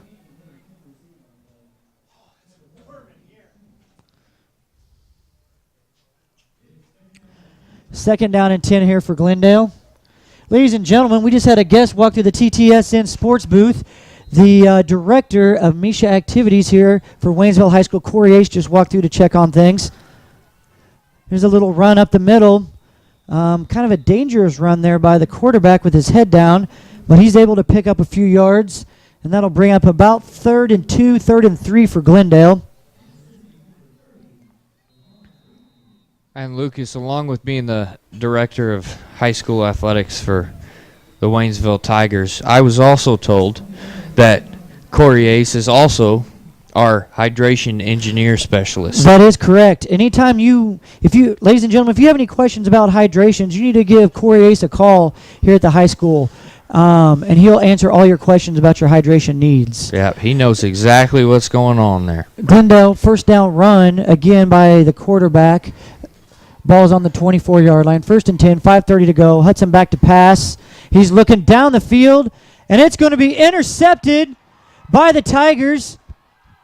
So he's weaving through, and he breaks free. Go. And he's going to return that. Number 21, Malik Hopper. But there is going to be a flag on the play. And this might come back, Eric. There is a 2 flags at the end of the play. But Malik Hopper intercepted that ball at the goal line. That is a 100-yard interception return for a touchdown. But let's see what's going to happen here. There was a little bit of extracurricular activity as he was running in the end zone that I saw when I looked back here on the monitor. So we'll see how they play this. But that was a great read there by Malik Hopper. The other safety, Josh Ash, was able to cover up that receiver. And Malik Hopper stepped in front. And that's a personal foul against Waynesville. And has a personal foul against Glendale, offsetting penalties. So the touchdown stays, which brings the score 19-0 in favor of Waynesville. Lucas, Malik Hopper just jumped that route like you said. He undercut that pass, and caught it and ran just right through all of Glendale's offense. Untouched. I don't think he was touched. I think he broke maybe one tackle. Glendale threw that pick, and I think they thought that he was just going to stay in the end zone, take a touchback, and he brought it out from the goal line. Here you go for the Tiger extra point. Snap down, kick is up, and it's good, Eric. Tigers are now lead 20-0 here with 5:09 to go. Big Tiger stand there. Big Tiger defensive stand, and a great play again by our defense and getting the players where they need to be, and getting a scoring attempt, and and another touchdown, extending our lead here. We're up 20-0. That's huge. Going into the halftime up 2 touchdowns is big, but if we can keep it up 3, that's really big. Big momentum for the Tigers right there. That is big momentum for the Tigers, especially coming out. We're gonna have the ball in the second half, so that'll be a good indication of where we just need to keep going here. Aaron Choi is going to be here to kick off. 5:09 to go. Here at Tiger Stadium. Here tonight was Military Appreciation Night, Senior Night. Malik Hopper, the senior, jumped in front of the pass and was able to run it back for a pick 6 on Senior Night. So big kudos to him. Aaron Choi kicks it back, and it's bobbled again up to the 10-yard line. He's got a hole. But he's got a wall, and he's on the edge. But he is able to be taken down at about the 39-yard line of Glendale. So that's where Glendale will take over. 5 minutes to go in the first half. Tigers up 20-0 after a pick 6. Hopefully their defense got a little breather there. They're back on the field, make another stand. It looked like Cedric Williams on that tackle. Another senior, Cedric Williams. Another senior. And he came in hard, too. He hit him wrapped up. Looks like we got another personal foul against the Tigers.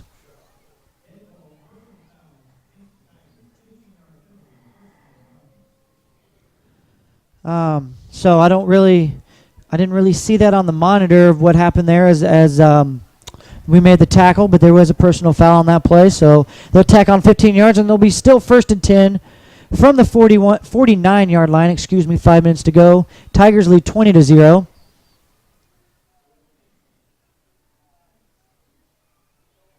You think these officials think that we have to tackle like the NFL sack rule? I hope not. Eric, because if so, it's going to be a long, long game. The head referee, the white hat, came over and talked to head coach Joe Haynes, so hopefully he got some information on that. He can relay that back to his players.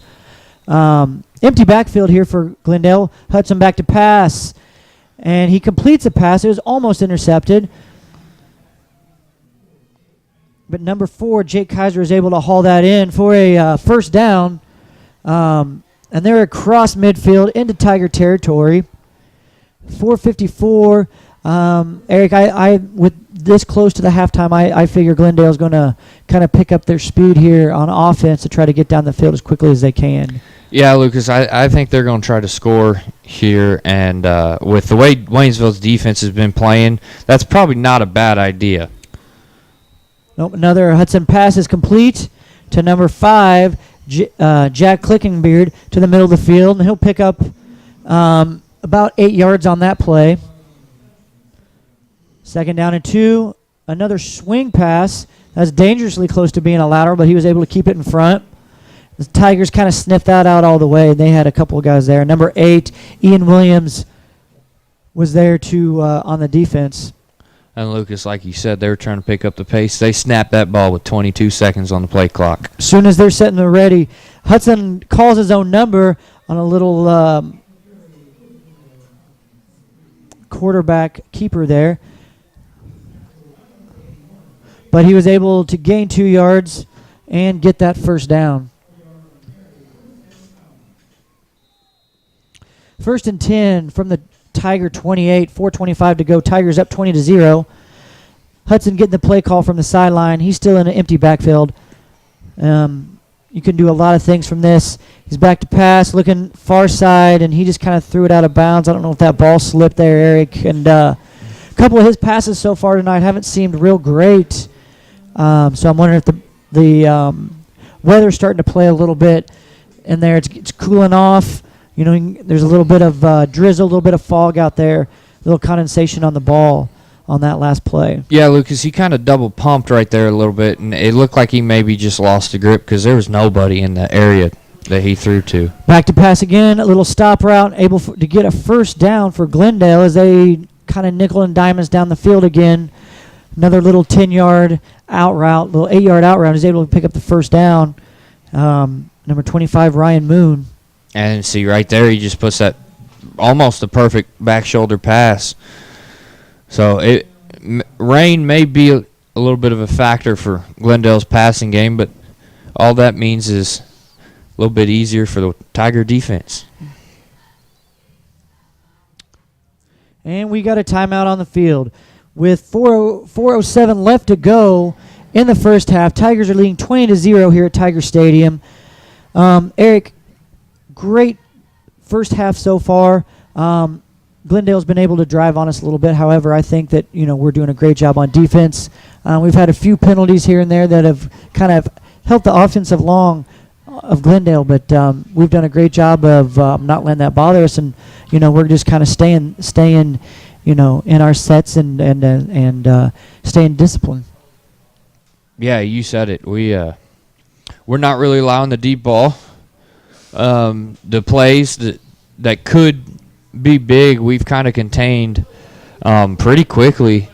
Whenever they catch, there's normally a Tiger in the area ready to make a tackle. That's right. So, first and 10 here from the 19-yard line for Glendale. They're in Tiger territory here, and they're inside the red zone. 4:07 to play, first half. Empty backfield for Glendale. Hudson back to pass. Throws a deep ball to the corner of the end zone, and it's going to be knocked away again by Kevin Poinsett. Great coverage again by Kevin Poinsett. Poinsett almost looks like he's playing receiver for Glendale the way that he's playing the passes from the Falcons tonight. He's on every one of them. Yes. Second and 10 for Glendale. Hudson getting the sign from the sideline. Little out route. They're able to complete it. Ryan Moon on the catch there for Glendale brings up 3rd and 5.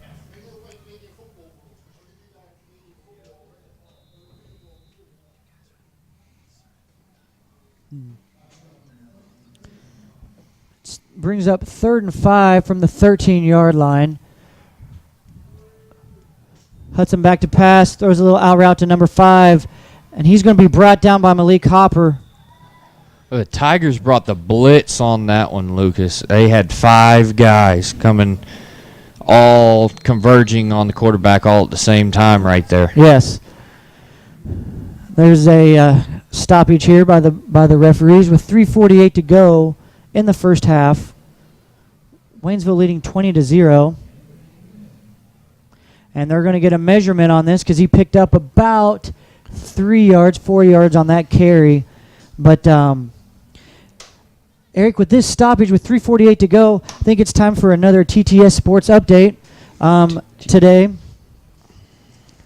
We just we're wrapping up the fall season here. Like I said, this is week 8 for high school football. The softball is in districts this week. Volleyball will be starting districts in 2 weeks. Head coach of softball is Coach Rochelle Maubach in her first season, and she led the Tigers. They made it to the semifinals of the softball district tournament, so congratulations to her on completing her first season. Yeah, they had a couple of injuries that kind of plagued them all year. But the softball girls fought all season. They were pretty young. They had, I think, 3 seniors on the team, mostly sophomores. And it was a good learning experience for the girls, I think, and Rochelle Maubach's first season. The girls seemed to really like her and improved throughout the whole season. Yeah, it was a great job. Hudson back to pass. And there's going to be a pass interference. He threw it to the corner of the end zone, and there's a little extracurricular activity. Kevin Poinsett was on the coverage there, and it looked pretty good. However, the referees had a little different view than what we did down here. And now there's going to be another flag. I think that last flag there, ladies and gentlemen, is coming from the Looked like sideline. A sideline. There's going to be a sideline warning and pass interference. That pass interference, I kind of agree with Coach there. It looked like the receivers kind of fallen and took Poinsett with him as opposed to Poinsett pushing off. But again, we're up in the booth and the officials down on the sideline. So brings up 1st and 4 from the 4 here for Glendale. Hudson back to pass. Throws a little inside route. And Glendale's in for a touchdown. Number 26 for Glendale, Jack Hamlin. They ran a nice little screen there for Glendale, and they were able to get in the end zone. I think the penalties were a little bit too much for us to overcome on this drive, but brings a score of 20-6 with 3:26 to go in the first half. Glendale here setting for their extra point. They got almost a swinging gate action. Ladies and gentlemen, if you don't know what swinging gate is, they put all the blockers on one side, and they're back to pass, throws in the end zone, and there's a 2-point conversion, and it is good for Glendale, which will bring the score 20-8 with 3:26. That was quite the different setup there for the 2-point conversion. Kind of an old school swinging gate where you put obviously the quarterback, the center, and one blocker in the middle, move everybody off to the edge. Quarterback usually either runs or drops back for a pass, and there he dropped back to the pass, hit his center running back for a 2-point conversion. Yeah, Lucas, that's something you don't really see very often anymore. You're right. And the Tigers defended it pretty well, but Glendale only needed 2 yards to get that conversion. That's right. So, but on the plus note, there is 3:26, and Tigers could still score before the half and then get the ball back. That is correct. Glendale back to kick here, or on the kickoff. Back deep. Sheen Butler Lawson. And they're going to kick it to the deep man here. He catches the ball about the 17-yard line. Number 88, Anthony Bledsoe, and he breaks a couple tackles. And he is brought back down at about the 22-yard line. So Tigers will take over 1st and 10, 3:15 to go in the first half on their own 22-yard line. So Joe Haynes got his offense here rounded up, ready to go. Keep them focused here with 3:15 to go. We need to put together a nice little drive down the field. Make sure everybody's set. Yeah, Waynesville's up 12 right now, but it'd be nice going to the locker room up 18, 19, or 20, depending on. 2 running backs in the backfield with Michael Lewis. Handoff there to Sheen Butler Lawson on his own, and he's slicing through the middle there, and he breaks free. There and he Eric, goes. I don't know if he's going to catch him. If he stays in bounds, nice stiff arm as he keeps his feet, and he is barely brought down at the 2-yard line. Great run there by Sheen Butler Lawson as he broke free. Offensive line there for the Tigers is able to create a huge hole. And a nice little cutback to avoid the guy about the 45-yard line. Mm-hmm. And he was just tripped up there at the end as he gave a heck of a stiff arm to that Glendale defender.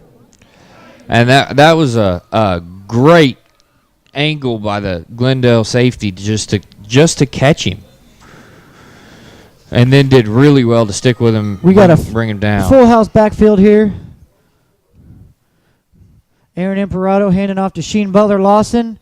He gets about 2 yards on the play. So we'll bring up 2nd and 2 from the 2-yard line. 2:45 remaining in the first half. No, Lucas, one more dive up the gut with Sheen ought to punch it in. Mhm.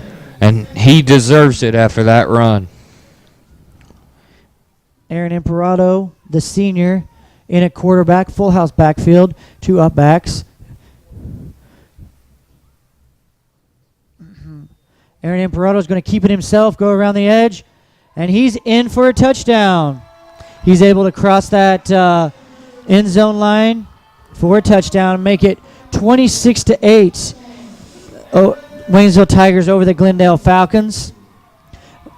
And I think Tigers, Eric, are going to go for 2 to make it 28-8 to make it a 20-point ball game here. We're going to line back up, go for a 2-point conversion. Aaron Imperato still in a quarterback. Sheen Butler Lawson, okay, in a pistol set. He's got 2 up backs. Yeah, I think that's a good idea. Glendale doesn't have a kicker. They went for it last time. So you're up 18 now. There's a bobble on that, and looks like Glendale was going to recover that, and it's going to be no good. So that brings a score 26-8, Eric. 2:16 to go in the first half. Another great drive here by the Tigers, set up by Sheen Butler Lawson, and this running game that Coach Joe Haynes has been able to put together tonight. Yeah, this is a huge run out of the backfield, and like you said, Waynesville's just pounded the ball on the ground, and Glendale hasn't really been able to stop it. A couple of big plays from scrimmage, all I think with the run. Yep. Great offensive series there. 26-8. Aaron Choi is going to be kicking off here for the Tigers. That makes a 3-touchdown lead for the Tigers. Ladies and gentlemen, again, tonight, Military Appreciation Night, Senior Night for all these senior athletes, as well as Breast Cancer Awareness Month. So all these guys got pink towels on, pink socks.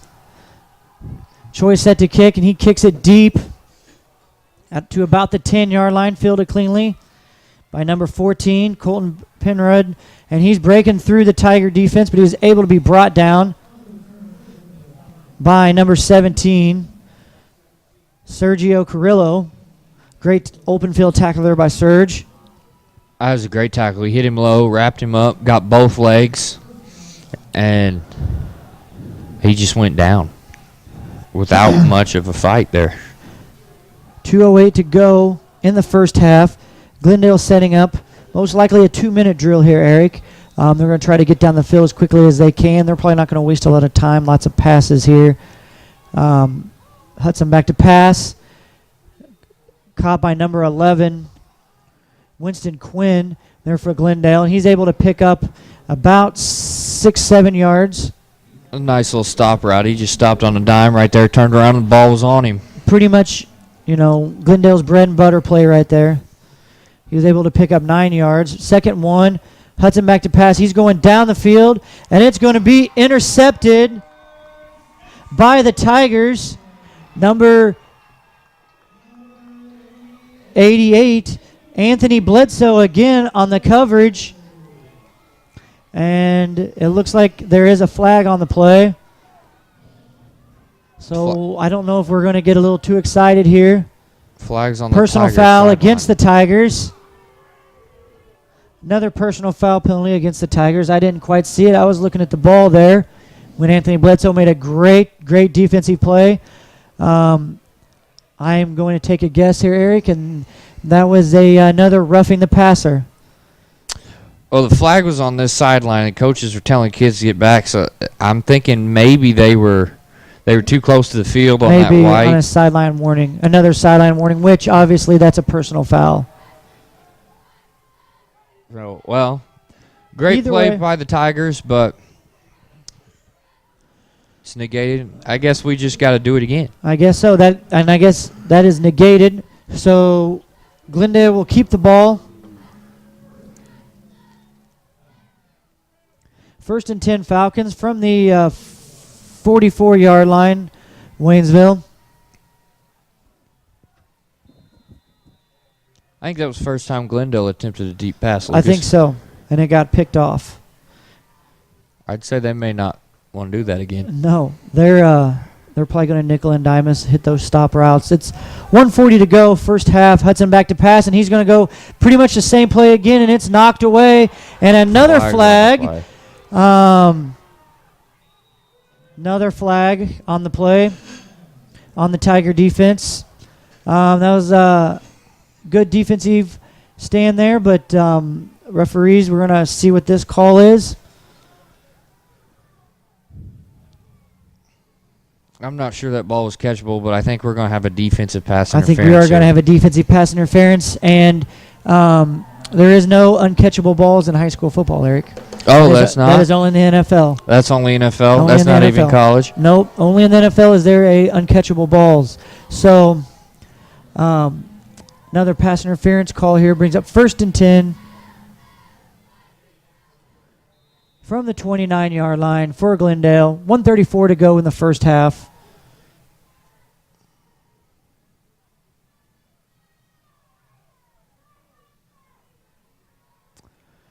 Hudson getting the play call here. Back to pass. Looking at the wheel route. Jump ball. Nice defense there by Desmond Dawkins to just knock the ball down. Boy, he's fired up. He's been having a great game so far. He is a senior too, so we were able to honor him at the beginning of the game, and he's made some great plays on offense, great plays on defense. So 2nd and 10 here for Glendale from the Tiger 29. Lucas, Dawkins is definitely an impact player for this Tigers, both defensive and offensive units. He's done a great job this season. Hudson back to pass. Looking far side in a little stop route. Tigers miss a tackle, and he's able to get away. The rest of the Tigers, he slowed him down just enough for them to come and make a tackle and keep him in bounds. 8 Tigers were there to make that tackle. Great pursuit by the Tigers. As soon as that ball was released, they were right there on him. Timeout, Glendale. Stops the clock with 1:16 to go. Be 3rd down and about 3 here, Eric. 1:16 to go in the first half. Waynesville up 26-8. Glendale starting another little drive with their little stop routes and some penalties that may have hurt the Tiger defense here. Well, Lucas, while we got a break, how about another TTSN Sports Network update? That sounds great. Some football scores around the state involving some ranked teams here. Lamar leads Nevada at halftime, 35-0, and Lamar is a good football team. They're 7-time defending state champions and have the nation's longest winning streak, Eric. That'd be right. Camdenton is beating Rolla 35-8 in the second quarter. Not quite the shootout we thought it'd be. Yep. And West Plains is beating Central 63-0. The West Plains team just kind of keeps rolling. 1:16 to go in the first half. Coming off the timeout here. Glendale empty back set. Hudson back to pass, looking near side, little out route by Glendale, and he's pushed out of bounds by number 21 Malik Hopper. Number 25 Riley Moon on the catch and run there, and he picked up enough for a first down. So it'll be 1:09 to go from the 11-yard line. Glendale threatening here. Tigers' red zone defense has been solid today, though, Lucas. I think Glendale's gotten into the red zone almost every drive, and Tigers have only allowed 1 touchdown. Yeah, they've done a great job. They've had a pick 6. They've had a few stops here. Going to the corner of the end zone. Touchdown, Glendale. Nice catch there by the Glendale receiver to kind of come back and get it. Not a great pass there by quarterback from Glendale, Hudson, but the receiver's able to come up with it. He kind of split the 2 Tiger defensive backs there. That makes the score 26-14. Well, I guess maybe I shouldn't have jinxed it. That's okay. Glendale setting up in their swinging gate. They got their offensive line here to the left. They have an eligible receiver snapping the ball. They throw it, And it is picked off. But, ladies and gentlemen, you can't return that. That is an untimed down. So that's another interception by A.J. Martin. He did a great job of jumping that route. He wasn't fooled that time. 1:04 to go. 26-14 Waynesville before halftime. Anthony Bledsoe, Sheen Butler Lawson back deep for the Tigers. And Lucas, in the last 5 minutes of this half, there's been 3 touchdowns. You think we can make it 4? I hope so. Tigers doing a great job here. Let's see if they're going to kick it deep. Sometimes Glendale likes to show some trickery here as well, and they'll onside kick it. Hopefully the Tigers are ready for that.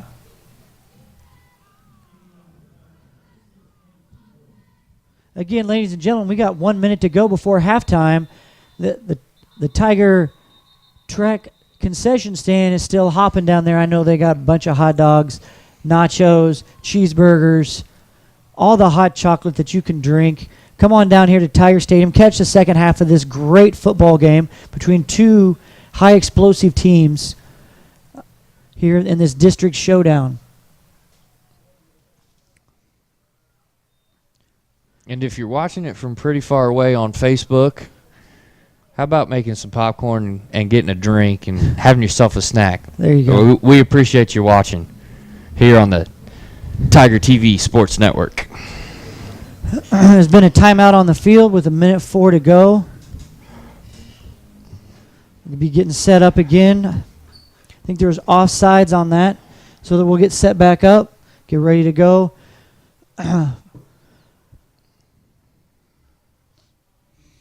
I'm not sure, Lucas. I think maybe Waynesville just called a timeout. They're not moving back the kick any. Oh, I guess you're right, Eric. They must have just called a timeout. Get everybody set up. Get set up for an onside kick here, just in case. Back deep, Anthony Bledsoe. Sheen Butler Lawson back deep for the Tigers.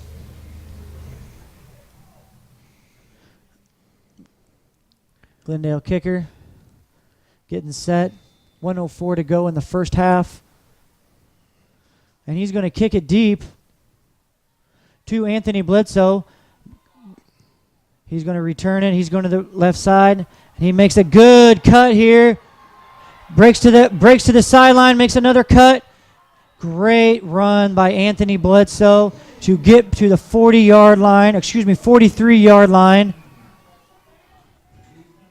30-yard return right there. That's a great return, setting up the Tiger offense with 51 seconds to go before halftime. The rain must really be affecting that ball in flight, though, Lucas, because that's I think, second muffed kick by Waynesville, and I think Glendale has 2 as well. Yes, they have. So I think the rain is definitely playing a factor tonight, Eric, as it should. These are young kids not used to playing in these elements. Shoot, Eric, it was 84 degrees on Monday, and now it's 46 degrees and raining. Welcome to Missouri. That's right. Michael Lewis in at quarterback here. 50 seconds. And he's going to take a shot down the field, and it's dropped. Incomplete pass. Great route, great throw. Just couldn't come up with it that time. Yeah, that was a good ball. And open receiver. He got hit kind of as he was catching it. But Great route there by Aaron Imperato to get open and give quarterback Michael Lewis a shot down the field. That would have been great, but second and 10 here from the 43. 44 seconds left. Michael Lewis on a sprint out to the far side. Nice pitch and catch there from Michael Lewis to Anthony Bledsoe. And he'll get out of bounds and stop the clock with 38 seconds left, Lucas. And I don't know about you, but I like the fact that the Waynesville players aren't necessarily set to one position. Aaron Imperato has played receiver, running back, and quarterback tonight. Yep. He's done a great job of filling in. Michael Lewis taking a shot down the field.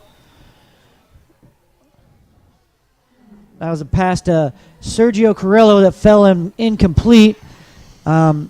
Defense by the Glendale there. A little questionable.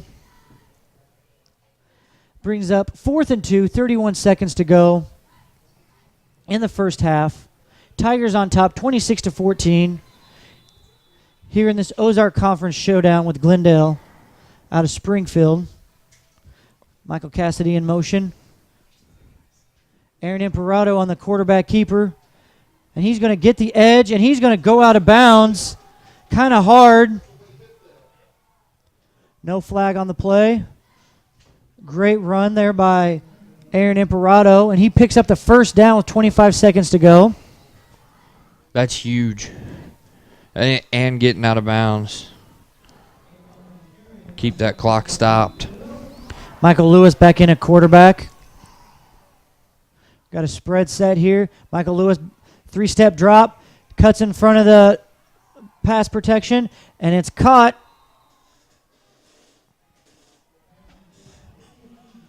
By the Tigers.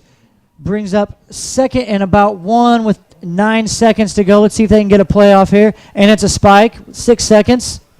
They'll bring up 3rd and 10. Third and 2. And there's a flag. And they're going to call a false start on the offense. On the Tiger offense. False start. So that'll back them up. They'll definitely stop the clock with 6 seconds. That'll back them up to about the 39-yard line. Second down here. Time for a quick fire play and out of bounds, and then a shot or just a shot. What do you think they're going to do, Lucas? I think they'll try to either get out of it. They'll probably have 2 options. They'll have one get close to out of bounds, but I think he's going to try to go for the deep ball. He's got a man open, but it's picked off by Glendale as time expires as we head into halftime. Tigers lead 26-14 over Glendale. Going into the second half here. Ladies and gentlemen, we got a great football game here tonight here at Tiger Stadium. Great concession stand. Military Appreciation Night, Pink Out Night, Senior Night. All kinds of activities going on here at Tiger Football Stadium. If you can make it up here for the second half, I'd make it up here for the second half. Yeah, folks, the rain has stopped. The rain has stopped, and it's not super cold. It's a nice night. Come out, watch some football. It's the last home game of the season. That is right. So, ladies and gentlemen, it's halftime. Hope you enjoy the band who recently took their second grand championship in a row at their second meet this year. They went to Sullivan on one meet and went to Ozark on another meet, and they're able to take grand champion on their last 2 performances. So enjoy this band. They do a great job of providing entertainment for you all. We will see you after halftime.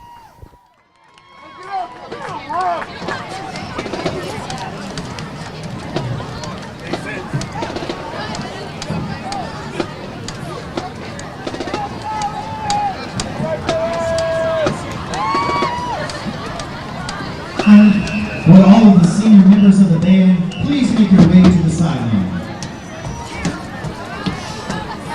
All right, band! The Waynesville Tiger Pride Marching Band is directed by Jim Stockman. Assistant directors are Jordan Savatasso and Chelsea Campbell. Color guard coaches are Rebecca Schaefer. Additional assistance is provided by Laura Smith. The band would like to say a special thank you to the parents who volunteer and support the program. The band has earned the Sweepstakes Award at Sullivan and the Grand Champion Award at Washington. Tomorrow we will compete and say, let's hear it again for your Waynesville Tiger Pride Marching Band.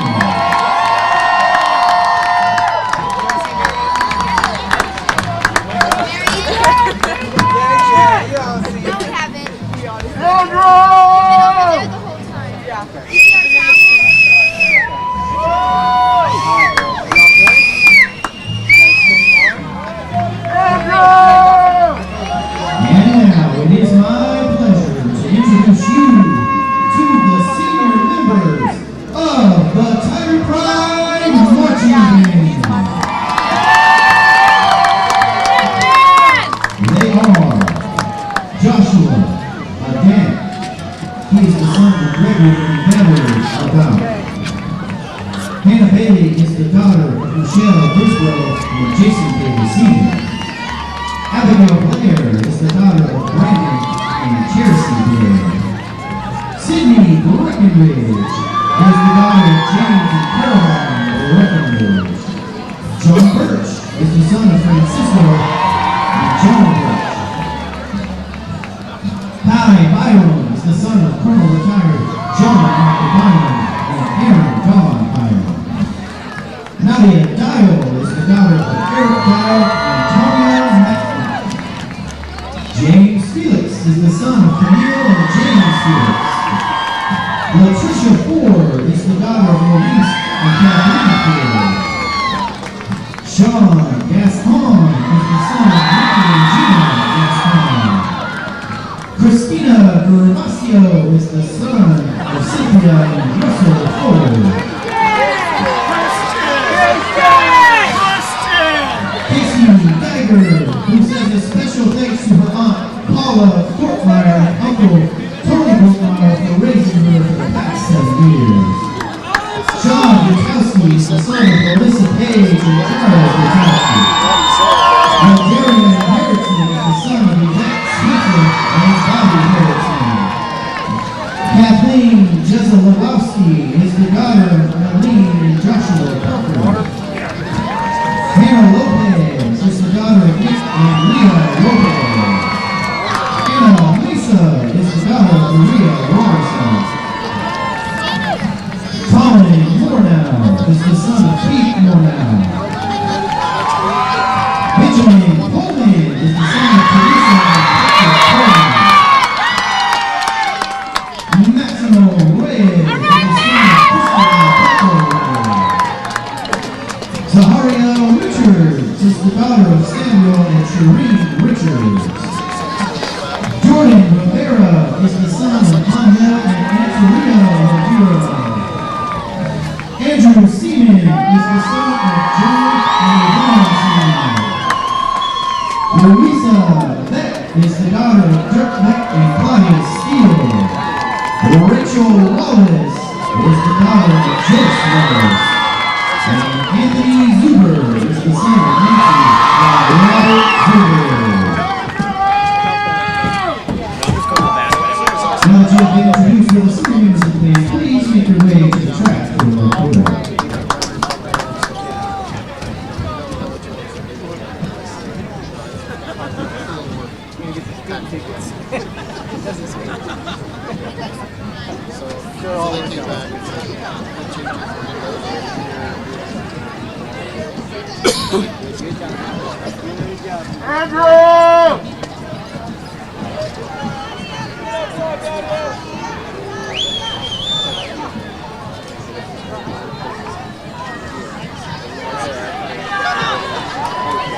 Christian, sorry, brother, is sitting in on me. I haven't put a car in my class, so he will give me a hard time, I promise. He told me to do it.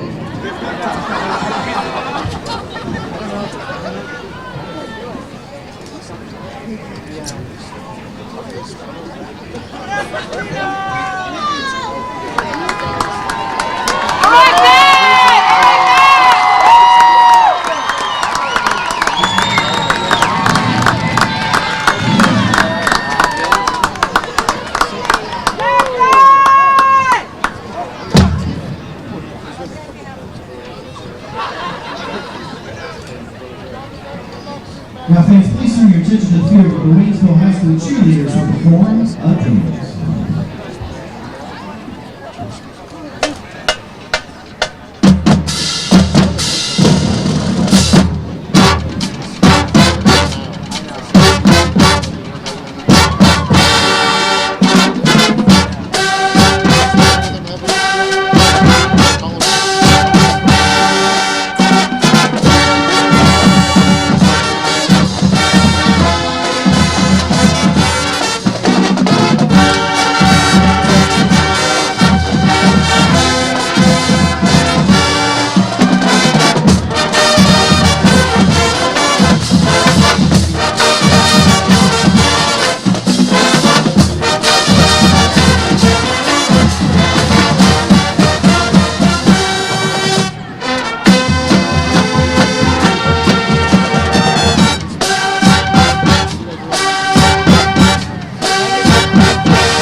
Now it's time to turn your attention to the field of the Waynesville High School cheerleaders.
Claim your prize immediately following this announcement. And the winning ticket number is 785-2942. Again, the winning number is 785-2942. If you're the lucky winner, you should go to the Rotary Club table located in the stadium entrance to claim your prize now.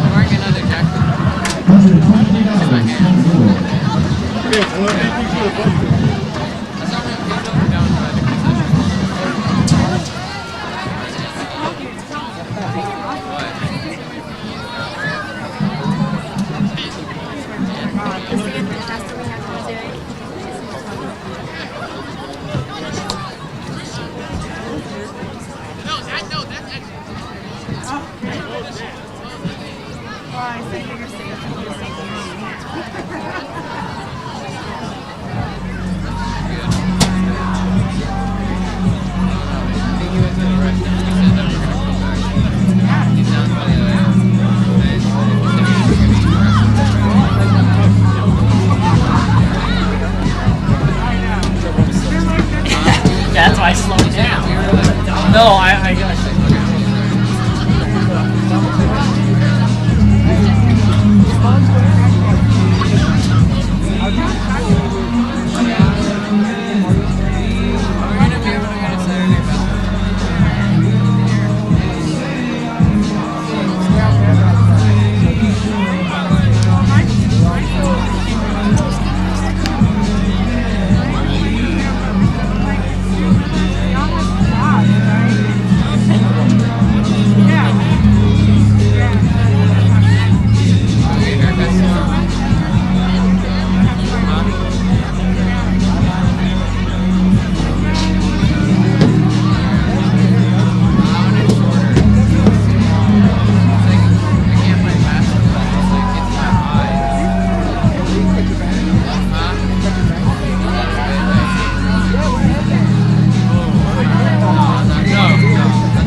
Oh,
Yeah, we used to be at 7:30.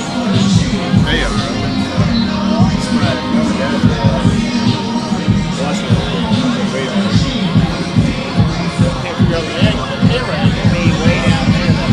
Is that the camera there?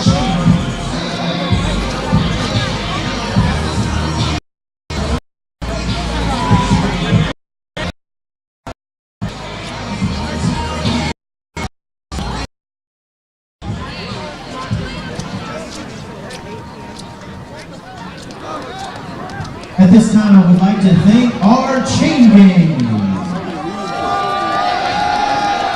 We have Mike the Boss Dunbar, Bob the Hammer Jones, Chris the Anvil Morgan, and Craig the Crazy Train Travis.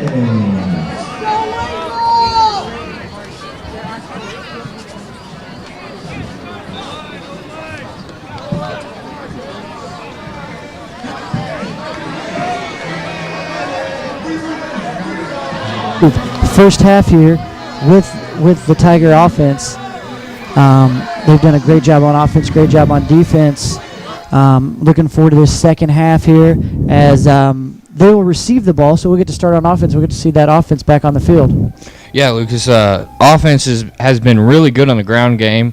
I think every run has been for positive yards. Solid passing. Had one interception. That was the last play, the Hail Mary at the end of the half, trying to get it in the end zone. And then on the flip side, defense has been great. Only allowed 2 touchdowns by Glendale. Stalled a couple of drives in the red zone, couple past the 40, and gotten a couple of turnover on downs, and played a really solid first half. So here we go, back deep for the Tigers. Sheen Butler Lawson and number 88, Anthony Bledsoe, back deep for the Tigers as Glendale gets set to kick off. We'll be starting the last half of football here at Tiger Stadium, the last home game. Next week, the Tigers will be on the road for Week 9 at Parkview. That also is going to be the last conference game of the season. And they'll set to kick, and there's going to be a squib kick, and it actually hits one of the upbacks. Tigers are able to jump on it. Great job by the Tigers to pounce on that football. 3 Tigers covered it up, and there wasn't any way Glendale was getting to that one. So here we go. Tigers will start at the 37-yard line, 1st and 10. Tigers again lead 26-14. Looks like Sheen's going to be in the backfield. Michael Lewis in at quarterback. Lucas on that kick, if you'll remember, Coach Joe Haynes did the exact same thing at the beginning of the first half. No, he Start did. The game. Trying to catch everybody off guard. Michael Lewis takes a snap, hands the ball off to Sheen Butler Lawson. He breaks to the outside, gets a couple good blocks, and gains about 9 yards on his first carry in the second half.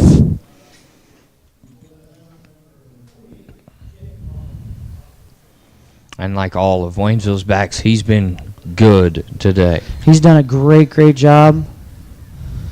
Ladies and gentlemen, there's only one half of football left for you to get down here and check out the concession stand for the Waynesville High School track team. Michael Lewis back to pass, a little swing pass.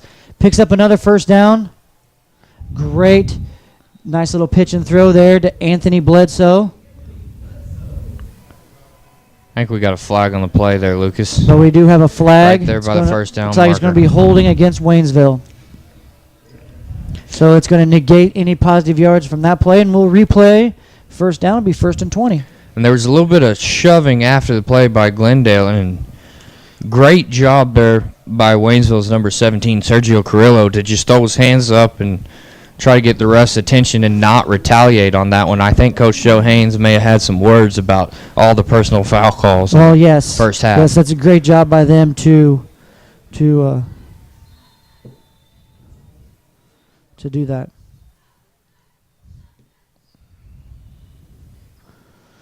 Sheen Butler Lawson on the carry. Gain of about 3 yards on the play.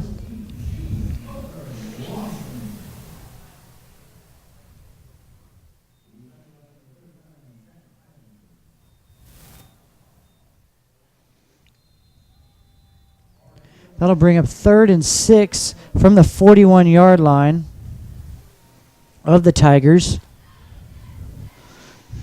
Lucas, we got Kevin Poinsett down on this end on the far side. Well, I guess the near side. 2 running backs, Michael Lewis in the backfield. Hand off to Sheen Butler Lawson. Not a lot doing there. He's going to gain about a yard or back to the line of scrimmage, so it's going to bring up 4th down from about the 41-yard line. We're going to see what head coach Joe Haynes is going to do. We're going to go for it. We're going to try to kick it. Brings up 4th and 5. That was a good job by Glendale's defense there, just holding the edge and making Sheen Butler Lawson cut back up the middle where the defense was. Aaron Imperato in now. Michael Castillo's an up back. Deontay Garland in as well. Excuse me, Deron Anderson, not Deontay Garland. Sheen Butler Lawson still the backfield. And Aaron Imperato on the quarterback. Keeper around the end. And that's going to be a turnover on downs for the Tigers, as Glendale will get the ball at about the Tiger 44-yard line. Yeah, Lucas, Falcons were all over that one. And a short drive for the Tigers start the second half, but defense has been solid. They've done a great job keeping them out so far. Empty backfield again for Glendale quarterback as he completes a stop route. Brought down again by Anthony Bledsoe. A gain of about 4 yards on that carry. We get a flag down on the W. We got a personal foul against Glendale. So that'll back Glendale up at 15 yards, and I think they'll replay first down. It'll be 1st and 25. Well, Lucas, I think that may depend on whether it was after the play or during. Yeah. And I think the referees are going to discuss where that is. So we got a personal foul against Glendale, and they're going to walk it back 15 yards from the spot of the foul.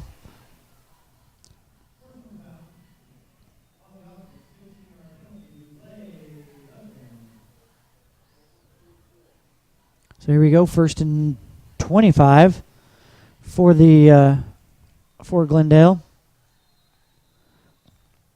As the Tigers are set here in their 4-front defense, or 3-front defense, I should say. You can't really tell with the way Glendale spreads everybody out. We got 3 down linemen for sure, 3-man rush.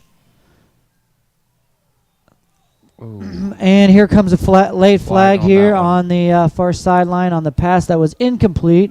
Anthony Bledsoe was on that coverage from Glendale. I think Bledsoe got there just a little bit I think early. he was there just a little bit early, and I think that's what the referees are going to say. So we're going to have a pass interference, a defensive pass interference against Waynesville. And now they're going to walk it up 15 yards. And it'll be first down and about 7 yards to go. 9:50 left here in the third quarter. Waynesville up 26-14. Glendale back to pass. Little stop right on the edge. Desmond Dawkins on the coverage. Brought down number 12, Ben Shoemaker of Glendale. Spot. Quarterback Hudson calls his own number. Gains about 6 yards. Looked like a fumble on the And play. it looked like there was a fumble, but they're gonna rule him down. Waynesville's pointing like they got the ball. Waynesville's pointing like they have the ball. And they're going to say that he fumbled the ball. And now it's picked up by Waynesville. And Waynesville will recover the football, and they'll go the other way. That's Great defense right there, Eric. Yeah, big turnover right there. I was just about to say that's another big turnover. Big stop for the Waynesville Tiger defense. after a short drive by the offense, defense comes up big and gets them back on the field. Great job defense of making sure everybody knew that that you had the ball. You guys have been doing a great job of tackling tonight. Sheen Butler Lawson in the backfield, as well as Michael Lewis. Low snap.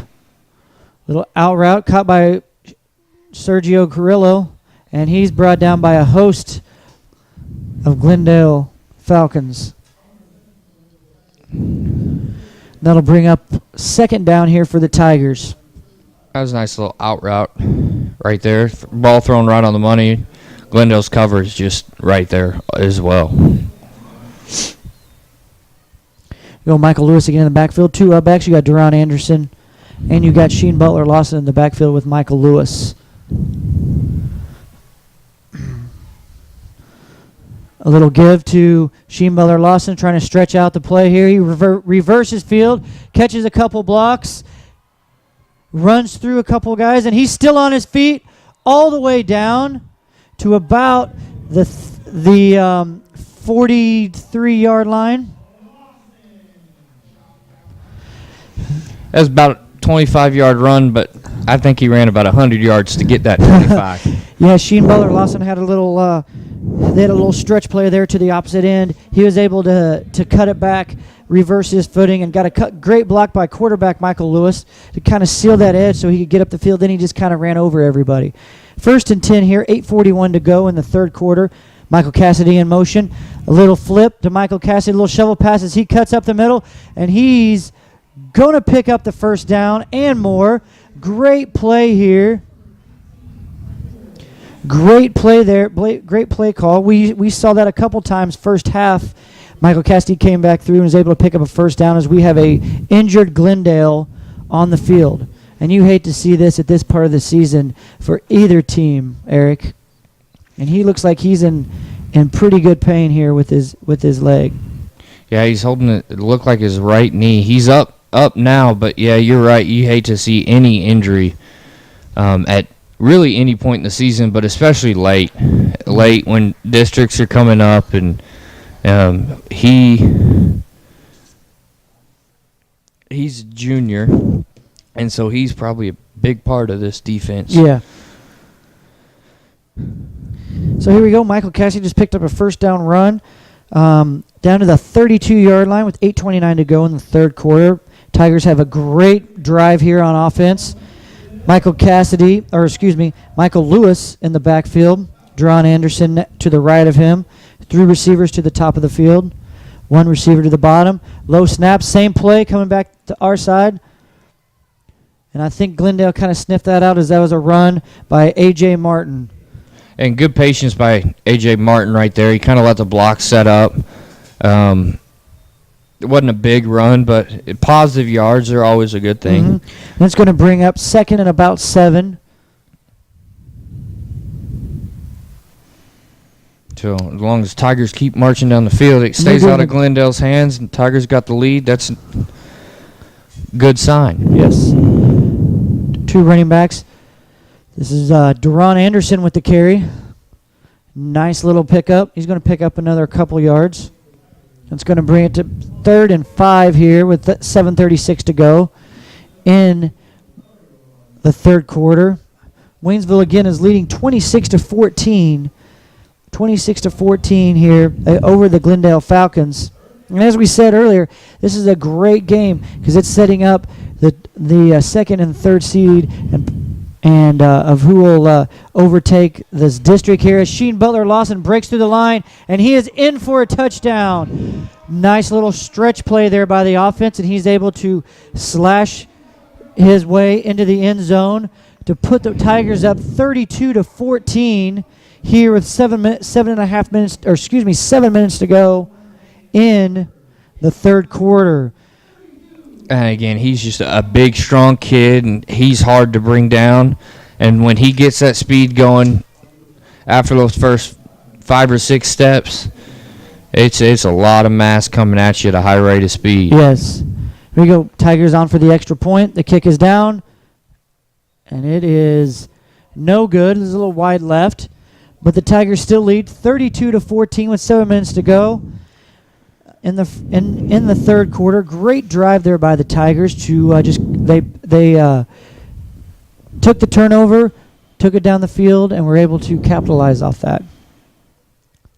Yeah, Lucas, the capitalization there is big to start the first half. After that first drive, the 3 and out, or 4, and the turnover on downs, and then the stop on defense, and to capitalize on that turnover, that's big for Tiger momentum. Let's see if they can carry it into this defensive stand. Yeah. Aaron Choi on the kickoff here. And we'll see if Joe Haynes is going to provide some trickery, or is he just going to kick it deep and try to pin him deep. And Aaron Choi has done a great job on these kickoffs of putting it kind of where he wants to put it in a corner of the end zone, or if they want it along the hash, wherever they seem to go. And looks like he's going to go right down the left hash here. Number 12 for the Glendale, going around to the left side there, and he's tackled out of bounds. Good job by the Tiger kickoff team to swarm to the ball and keep them contained as he was trying to get to the outside. And they will start on the 27-yard line of their own 27-yard line. 1st and 10 for Glendale. 6:54 to go here in the third quarter. Yeah, Lucas, you said it. Aaron Troy's done a great job tonight of kicking into where the coverage is going to be, kicking it deep, and setting up for the Tigers to get good coverage and stop the return. Glendale back to pass. Little bobble. Ooh, almost intercepted. Almost intercepted again by Desmond Dawkins, who's done a great job on that out route, that kind of wheel route that they like to run. Desmond Dawkins there again.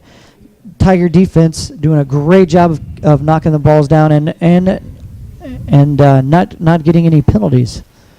So here we go. We got a 3-man front by the Tigers. The little pump fake by the Glendale Falcons. That was completed a good ball. pass up the sideline to about the 20-yard line. Great pursuit there by the Tigers. Great pursuit. I think our cornerback kind of jumped the gun there, and the running back ran his wheel route again right over the top and was able to complete the pass from quarterback Blaine Hudson. Here we go, Glendale in an empty set here, driving down the field. Calls his own number on a little quarterback trap, and he's tackled by number 8, Ian Williams. And he's going to pick up about 6 yards, 7 yards on the play. He's going to bring up 2nd and 7 here. Or excuse me, 2nd and 4. 6-yard gain. He calls himself again. He's just going to slide, and he's going to get back to the line of scrimmage. So now it's going to bring up 3rd and about 4, 3rd and 5 as number 43 for the Tigers.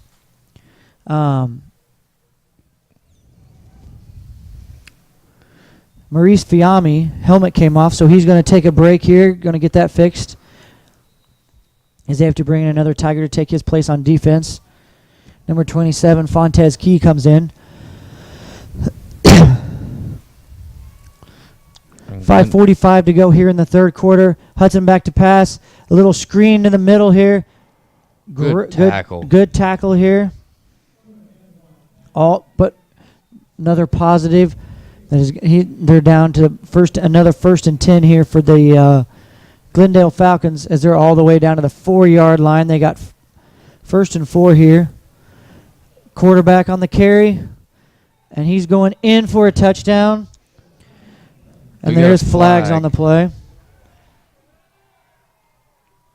Looked like a holding against Glendale. I think we're going to see what we got here. There's a little extracurricular activity afterwards, but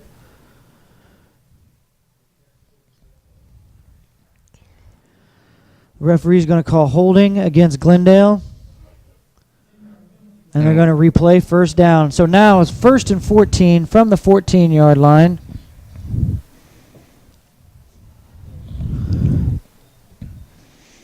Let's see if Waynesville's defense can use that holding penalty against Glendale to their advantage. Hudson back to pass. Another wheel route. They've been liking these wheel routes. Excuse me. Okay, their slot receivers usually take about 2 steps upfield, and then they'll cut in as the outside receiver runs a slant route. So another wheel route, perfectly guarded here by number 6, Desmond Dawkins. Tigers pass coverage has been good tonight. We haven't had to do much run coverage because I think they've only tipped about 4 or 5 runs by the quarterback. Another pass, and now it's picked off by number 16, A.J. Martin, and he's breaking free. And he's going to take this one to the house. Another pick 6. Let's see. No flags that I can see. I don't see any flags. And that's another pick 6 here for the Tigers by the sophomore, A.J. Martin, who another one of our great athletes that we have on the field. Glendale, we do have a Glendale player getting up slow, so let's hope he's okay. Yeah, Lucas, that was quarterback, and that was great pressure by the Tigers right there. And just as he was going to throw, he got hit, and he got hit pretty hard. And I think I'd get up slow from that one too. Yeah, another great defensive stand here by the Tigers, which brings the score 38-14 with 5:07 to go in the third quarter. We're doing on Tigers on for the extra point. And we're going to fake here. Michael Lewis getting in, stretching, and that is a 2-point conversion, which makes it 40-14. A little trickery here, trickeration by first-year head coach Joe Haynes. He's getting excited. The boys are getting excited. Everybody here is getting excited as Waynesville takes a 40-14 lead here on this Ozark Conference foe in Glendale. That puts the Tigers up 26 at 2-point conversion.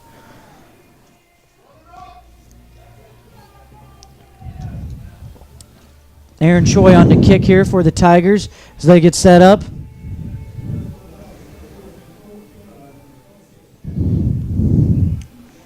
Which, if we can hold Glendale out of the end zone on 2-point conversions every time, that's 4 touchdowns that they have to score. Mm-hmm.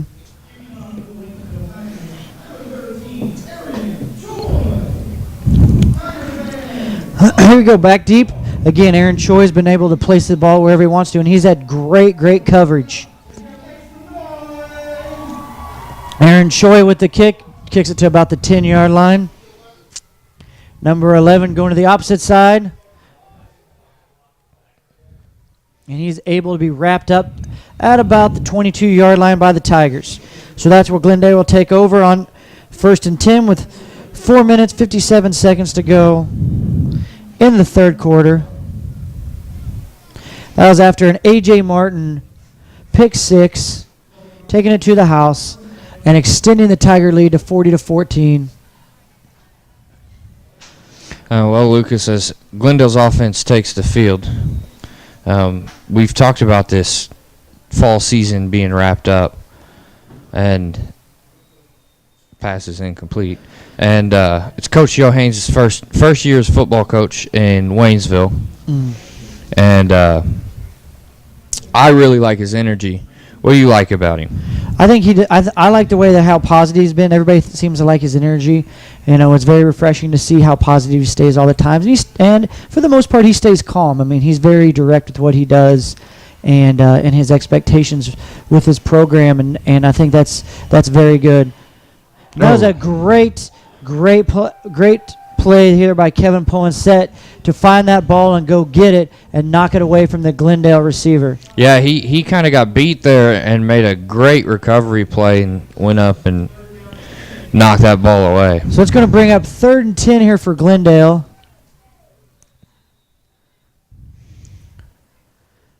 And yeah, Lucas, Coach Haynes is great with the kids, and if you talk to any of these boys, they're very well mannered and respectful. Hudson. And he's going to throw it away. He had nobody open. He held that ball for a long time. He had that for a long time. Great job by the Tiger secondary and the Tiger linebackers to make sure they're covering everybody. And he was able to throw that away. It's going to bring up 4th and 10 here from their 23, from their own 23, and it looks like they're going to bring the punt team in. Kevin Poinsett back deep, as well as Malik Hopper for the Tigers. Let's hope we can get a good, clean return here and good field position. There's a punt. Kevin Poinsett bobbles it. And it's going to be recovered by Glendale at the 46-yard line.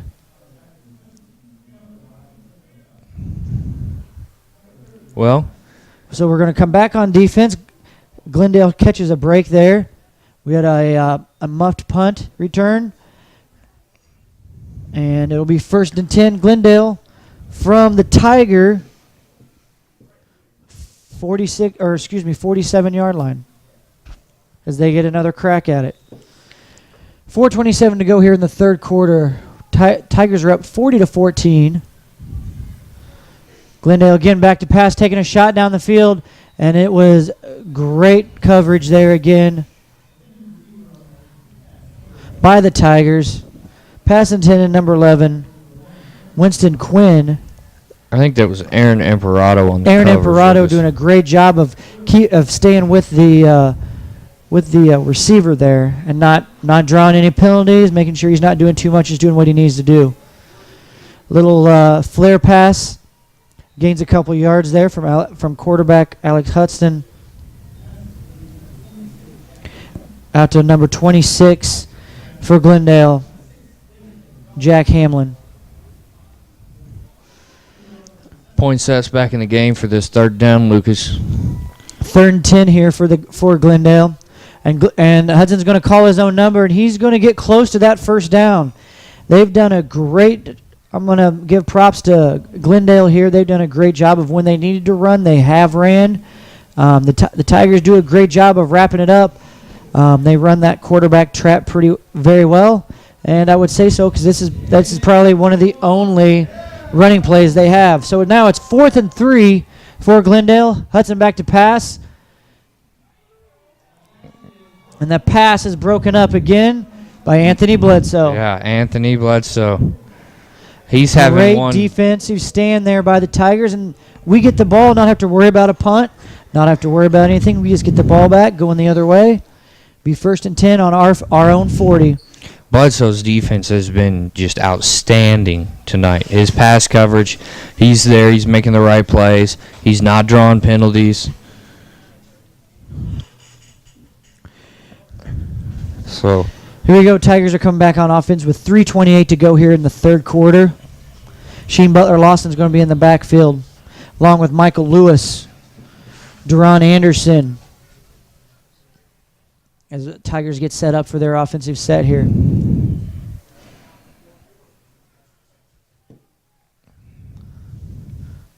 Deron Anderson in motion. Michael Lewis on a sprint out pass. Taking a shot down the field. Pass is incomplete. Kind of led him out of bounds. If Serge probably could have kept his feet in, that might have been a catch. But great route there.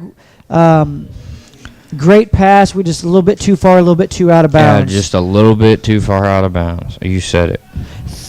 So here we go. 2nd and 10, 3:20 to go here in the third quarter. Waynesville up 40-14 here on the Glendale Falcons. Michael Lewis back in a quarterback, hands the ball off to Sheen Butler-Lawson, and he's going to gain a couple yards there.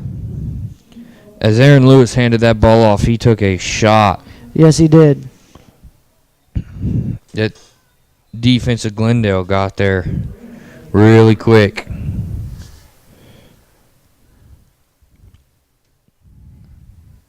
Here we go. Tigers come up to the line. Michael Lewis, shotgun. Hand off to Sheen Butler-Lawson as he's driving, keeping those feet going. That was third down, gains a couple yards. It's going to be 4th down here coming up, 4th and about 5. Sheen got up a little bit angry there. He did. I think things are getting a little chippy out there for both sides. We're going to have to keep our cool here, Eric, so we don't need any ejections, personal fouls, anything like that. Aaron Imperato into the game. He's going to be a split out along with Kevin Poinsett. We're going to switch places here with Anthony Bledsoe. It's Michael Lewis getting the play, Sheen Butler-Lawson. It's 4th and 5 here from our own 45, and it looks like we're going to go for it here. We got Deontay Garland in as the up back. We had a fumble on the play, and it's picked up by Glendale, jumped on by Glendale, so we'll turn the ball over on downs. With 1:54 in the third quarter, Glendale takes over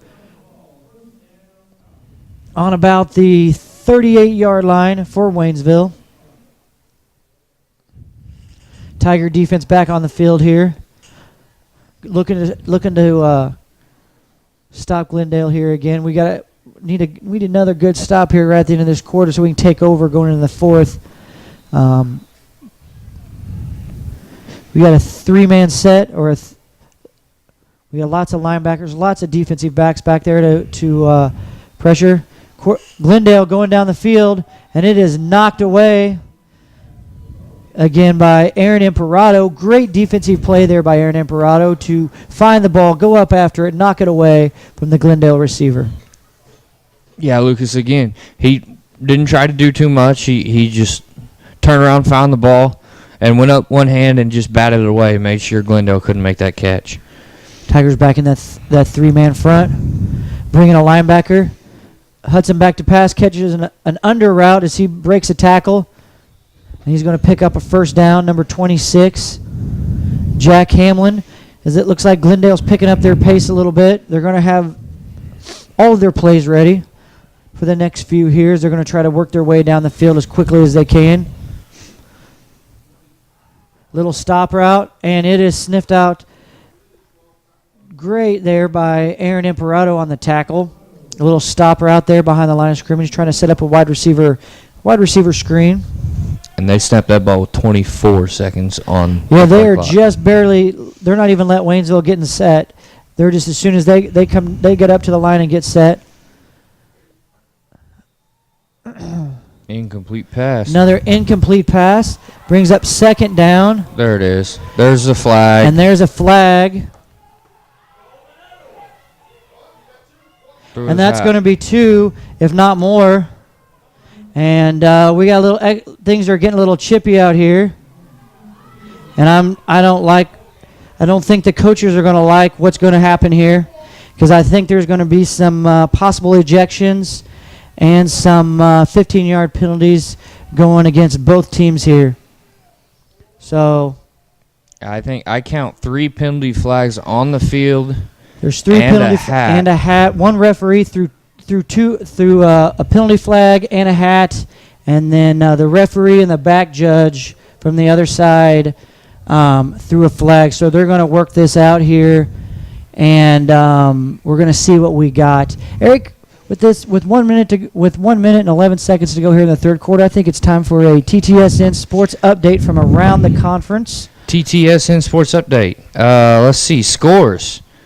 Lebanon and Parkview, they are in a high-scoring affair. It is 70-50 in Lebanon's favor the fourth quarter.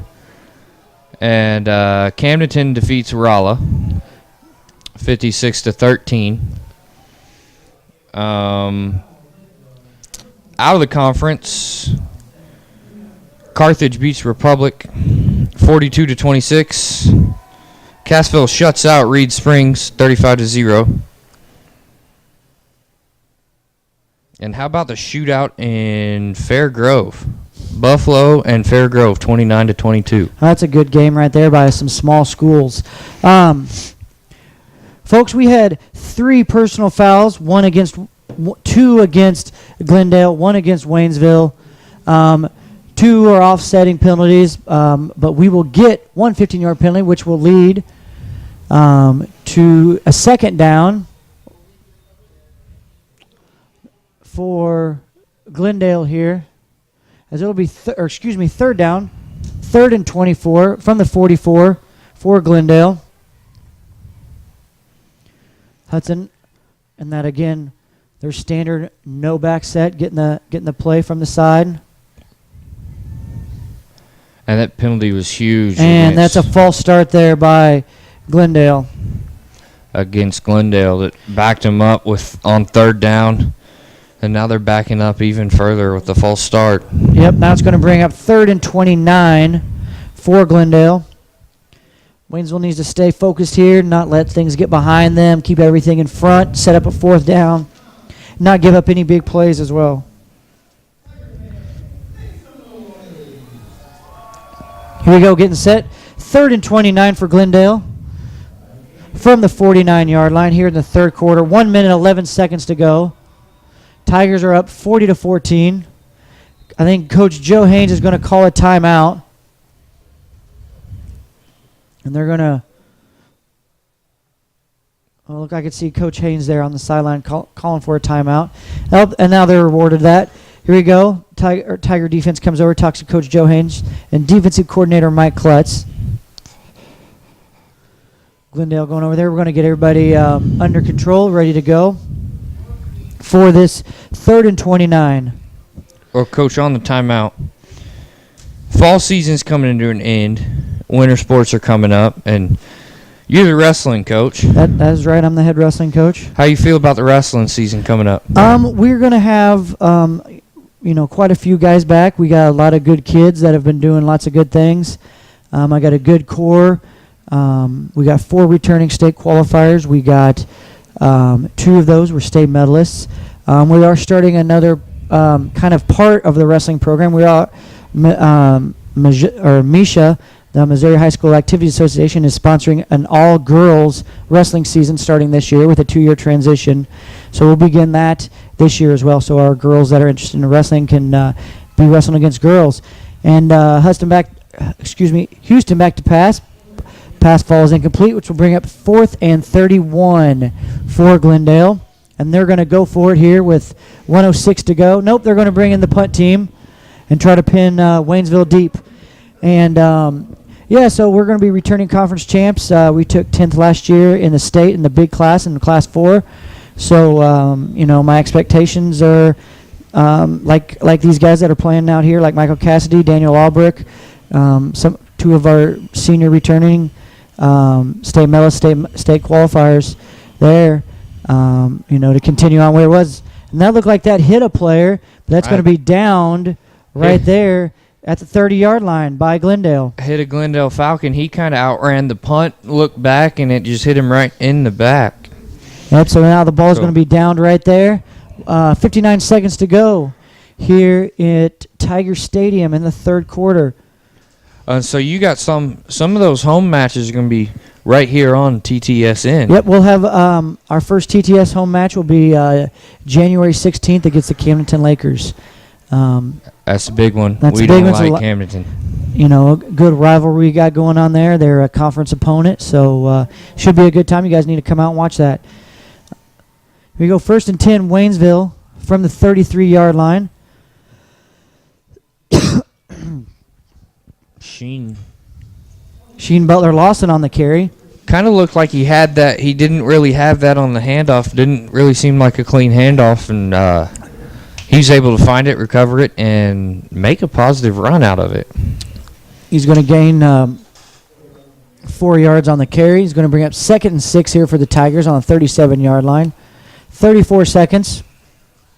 Michael Lewis at quarterback. Hands off to Sheen Butler Lawson on the left side. Breaks 1 tackle. Goes out of bounds. He's going to gain a few yards there. 23 seconds to go here as we go out of bounds, stopping the clock. Again, ladies and gentlemen, we are running out of time for the concession stand. I know those Tiger Tracksters down there have been working hard trying to fill that hot chocolate, filling those nachos. So if you guys are still hungry, need a little late game snack, come on up here and visit the concession stand. Sheen Butler Lawson on the carry. He's kind of tripped up in the backfield, which will bring up 4th down for the Tigers.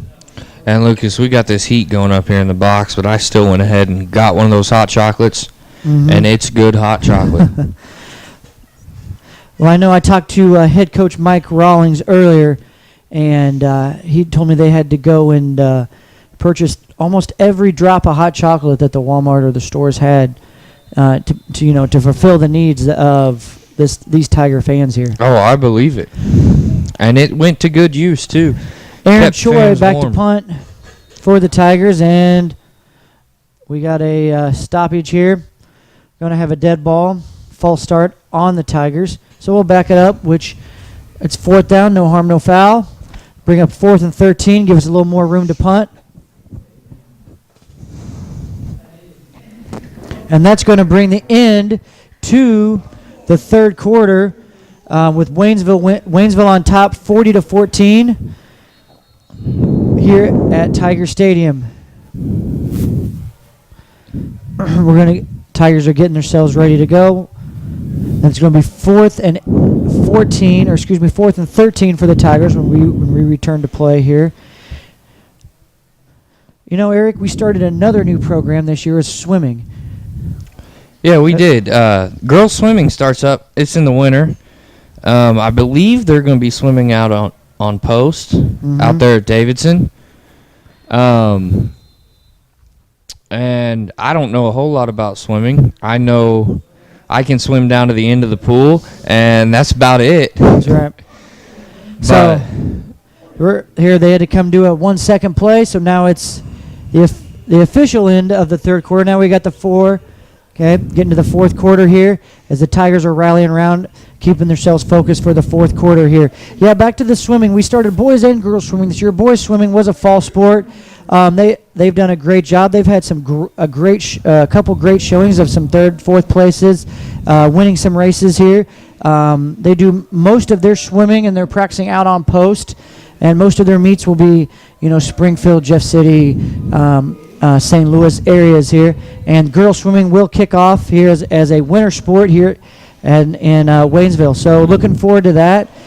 Keeping track on. I don't think we have any TTSN events, but I know Tiger Athletic Twitter page, as well as the Tiger Athletic Facebook page, as well as the TTSN Facebook page, will be giving updates on these different winter sports coming in.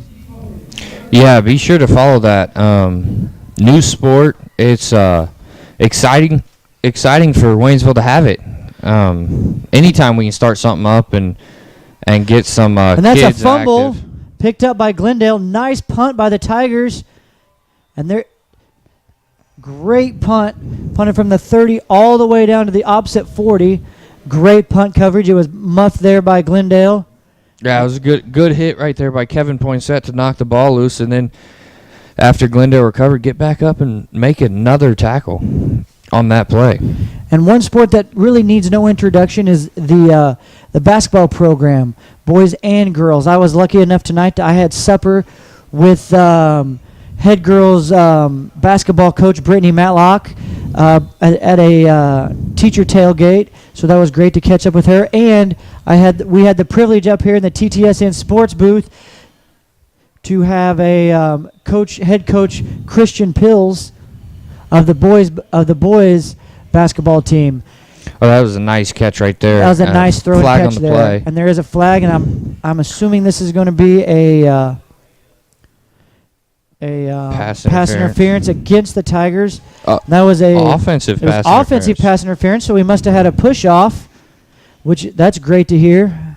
After a shot down the field there by Glendale, that was really good defense, and Glendale's quarterback kind of put that where only their receiver could catch it, and he caught it, but he pushed off, and now we got to back him up 15 yards. Yeah, I gladly take that. Yes. Offensive pass interference. That was a really good ball, really well thrown, and a nice catch there.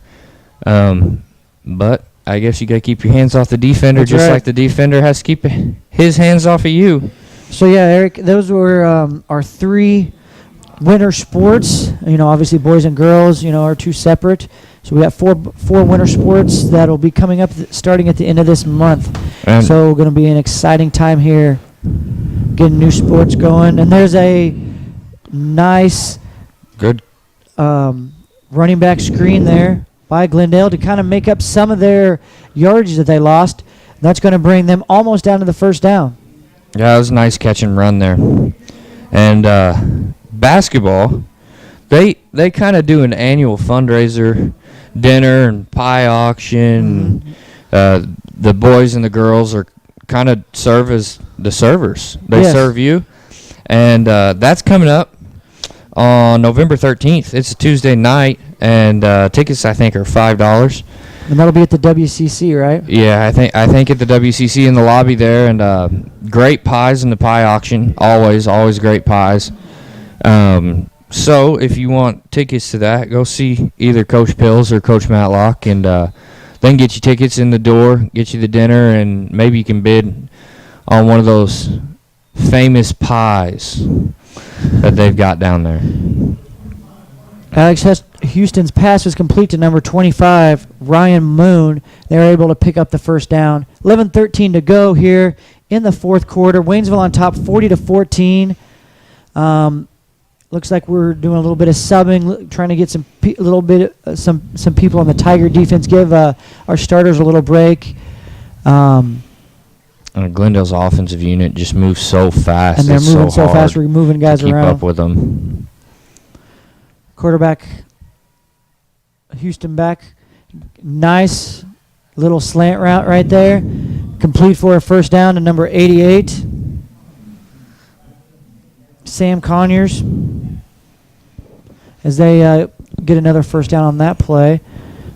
It was a good stop right there by Josh Ash. He, playing safety, came up and made the tackle. It looks like he maybe tweaked something. He's off on the side now. 10:52 here. First and 10. Huston looks on underneath ball, and they're spinning out. Tigers make a tackle on number 6. Hampton Morgan.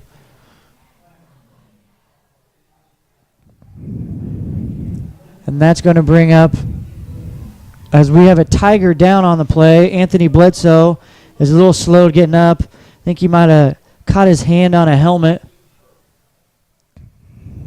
Got a flag on the play also. We do have a flag on the play. Personal foul against the Tigers. So they're going to move this on down further.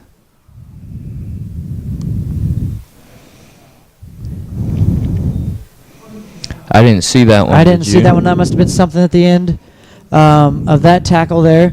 So now it's first and 10 for Glendale on the 12-yard line. Here in the fourth quarter as Waynesville leads 40-14. Glendale getting set up with all 5 receivers to the right. And they're going to throw a little pitch out, and it's going to be a double pass in the end zone. And flag on the play. There's 2. There's one down here by the 15-yard line also. And there is one down here by the 15-yard line and one in the back of the end zone. So we got 2 flags on the play here as there is a double pass by Glendale.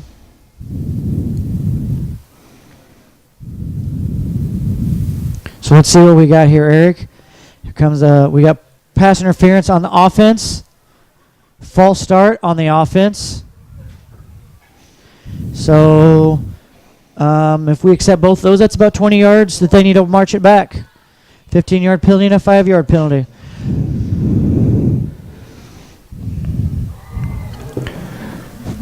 That's my brother. So now we're gonna replay first down here, and that's gonna back the Glendale Falcons up almost all the way to the 30-yard line. They were on the 12, now they're back to the 28-yard line of the Tigers. It'll be first and 25 here as Glendale goes back to their 5 receiver set to one side. And all 5 go in motion, or all go on a route, and little underneath route. Nice stop by number 19. Michael Cassidy on that play. Yeah, again, can't say enough about how the Tigers defense has just kept the passes and everything in front of them. And that's another interception by Kevin Poinsett. Great play there. They tried to run another wheel route. Kevin Poinsett jumped the route underneath and was able to intercept the pass for the Tigers. As Waynesville takes over with 9:58 to go. Boy, he's such a great pass coverage guy, and it's really hard to throw at him.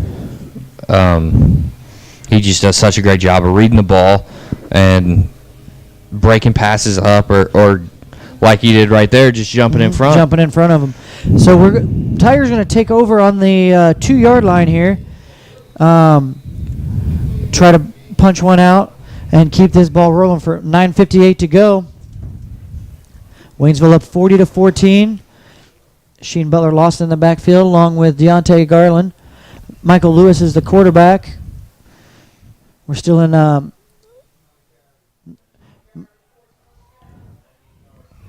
and there goes Sheen Butler Lawson down the left sideline, and I don't think he's going to get caught. He's going to go 98 yards for the touchdown. 98 yards on the touchdown run. A nice little stretch play by the Tigers that they've been having success all night on, and that's going to bring up the score to 46-14 before the extra point, and another great run by Sheen Butler Lawson. Great blocking up front by the Tiger offensive line. Just overall great play there. We took advantage of Glendale not having the right defensive personnel on the field, and we take it 98 yards to probably one of the longest plays other than the pick six we had earlier on the season. We had a 100-yard pick six earlier tonight, and we just had a 98-yard touchdown run by Sheen Butler Lawson. Yeah, Lucas, it's kind of hard to beat a 98-yard run when the field's only 100 yards long. That's right. So 9:41 to go here at Tiger Stadium. 46-14. Waynesville leads as Aaron Choi gets set to kick off. Great game so far here by the Tigers. Been a few penalties, but you know what? We've overcome that, Eric, to had big plays. We're able to bust some big plays and do what we need to do to continue to outlast this Glendale offense. Yeah, Lucas, kind of seems like there's been a little bit of chirping, pushing, shoving on both sides. It's been a really competitive game up really until the last couple of minutes, the fourth quarter or so, when Tigers have just scored a couple of touchdowns here in the fourth and kind of busted away with it a little bit. But up until then, it was kind of a competitive game, and a little chirping, little competitive spirit has led to a couple of flags. But Aaron Choi's kickoff back to the 5-yard line, returned by Glendale to about the 22-yard line is where they'll take over. 28-yard line. So where Glendale's offense will take over here with 9:34 to go in the fourth quarter. Waynesville on top 46-14 after a 98-yard touchdown run by Sheen Butler Lawson that was set up by another interception by the Tiger defense. I think that's 3 interceptions by the Tiger defense tonight. Swing pass by Glendale, and they're going to rule that a incomplete pass. Yeah, I think bring up second down. Just a little bit forward right there. But yeah, the Tigers defense, we've said it all night. Just been great on this pass. There's another pass complete to Glendale's Jack Klinkenbeard from Blaine Hudson. As Glendale gets ready again, they're moving at a fast pace. And as Glendale's kind of a one-sided offense. So if that pass isn't working, they really have to rely heavily on their defense. Yes. And Tigers have studied the film, and they knew what was coming, and they prepared for it, it looks like. And they're playing it really well, the pass defense, and putting a lot of pressure on Glendale's defense. And with Waynesville's athletes and explosive players, the couple, 3 or 4 that they've got, Glendale's defense just really hasn't been able to keep up with them. Yep. That was another out route. That was bring up 2nd down here and 6 for the Glendale Falcons. 8:50 to go here at Tiger Stadium on this Military Appreciation Night, Senior Night, Pink Out Night. A lot of activities going on here. And so far the Tigers done a great job. And that pass was almost picked off again there by Michael Cassidy. He just went right through the receiver's hands. I don't think he was looking for it yet. I think he was ball got there about 2 steps before he looked towards the quarterback. Here you go, 3rd and 6 from the 43-yard line. 8:37 to go here for Glendale. So he looks down the field, catches, and drops another pass right in front of the stick. So now it's going to bring up 4th and 6. I think he might have heard a few footsteps by those Waynesville linebackers. Michael Cassidy was there. Ian Williams was there. They were doing a great job of keeping everything there in the middle. Yeah, Tigers have been all over those passing routes over the middle, and I think he was looking to get hit before he caught the ball. Hudson back to pass.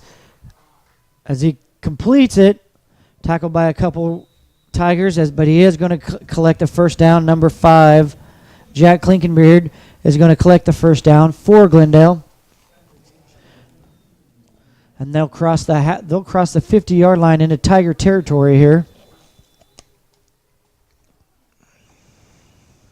Hudson back to pass again. Pressure from the Tigers. And he's going to be sacked by Jacob York. And number 7, Caden Tripp, the right defensive end, were both there for the sack on the Glendale quarterback. Great coverage down the field. They had run a couple right here toward the sideline on our side and one deep, and every single receiver was covered. He had nowhere to throw. He had to take that sack. Yeah. There was a little flare pass to the opposite field, and keeping them in bounds, keeping that clock running.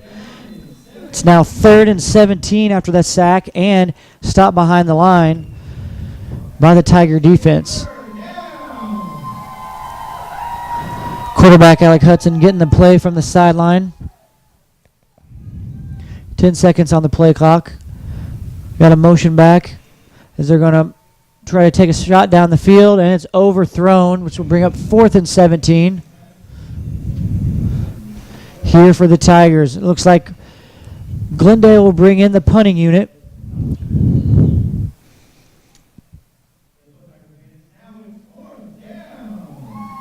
Anthony Bledsoe is going to go back deep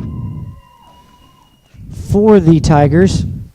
It's 4th and 17, 7:10 to go here at Tiger Stadium. Anthony Bledsoe back deep. There's a nice short kick there by Glendale, and it's going to go out of bounds. Takes a Tiger bounce. It's going to land. Going to start, and that's where the Tigers will take over at the 28-yard line in their own territory. 7:03 to go. Tigers are up 46-14 here over Glendale.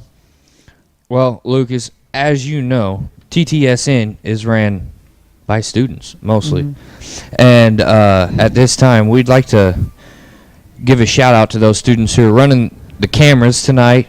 Yeah, they had to be outside here at the beginning of the game. Had to be in the rain. Had to make sure everything was set up correctly. We had rain and the cold, and that was Jordan Shradnick, Ella Marie Evans, Trevor Tronstad, Johnny Page, Brad Faro, Jackson Ranji, and Destiny Crawford. And, of course, their director is the incomparable Tim And Wallace. here's number 85 for the Tigers.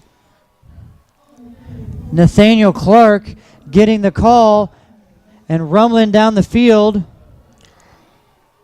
for a Tiger first down. That's a huge run there, Lucas. Number 85, Daniel Clark, on that huge run there for the Tigers. We got a Falcon down on the field. We do have a Falcon down. Well, he's up now. Ball's going to be on the 20 where the Tigers will take back over after this injury timeout. And he's up and he's walking on his own. That's a good sign. Mm-hmm.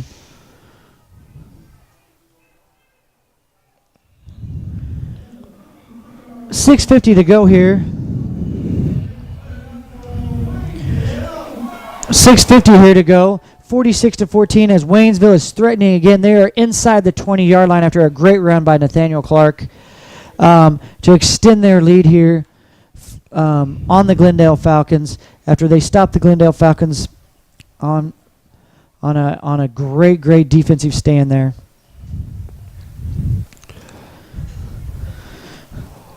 Well, Lucas, we said the final game of this regular season for the Tigers here at home. But we have a chance to host a district game. That's right. And if we host that district game, we will air it right here on TigerTV Sports Network. On Tiger TV Sports Network. Michael Lewis back at quarterback. Number 84, Noah Ross. Noah Ross on the carry there on the fly sweep. Great run there by the senior.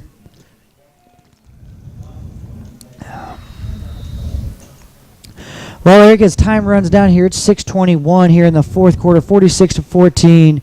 We're getting a few subs sprinkled in here. Michael Lewis still in a quarterback. I'm assuming they'll move him around here in a bit. These seniors, here on senior night, getting a chance to run the ball, catch the ball, making tackles. It's been a great night here so far for Tiger football. Michael Lewis hands the ball, play action. So he gets away from one defender. We do have a flag on the play. Michael Lewis, quick. And he's going to go into the end zone. And there's a second flag up there. And there's a second at the flag 10-yard at the line. 10-yard line. And I think we're going to have a holding penalty on the first one. I'm not sure what the second was. I was too busy watching Michael Lewis dance and jive his way on into the end zone. He escaped about 7 or 8 Glendale tacklers there into the end zone, but we're going to see what we have here. Within the backfield, that's probably going to be holding against Waynesville. That's declined.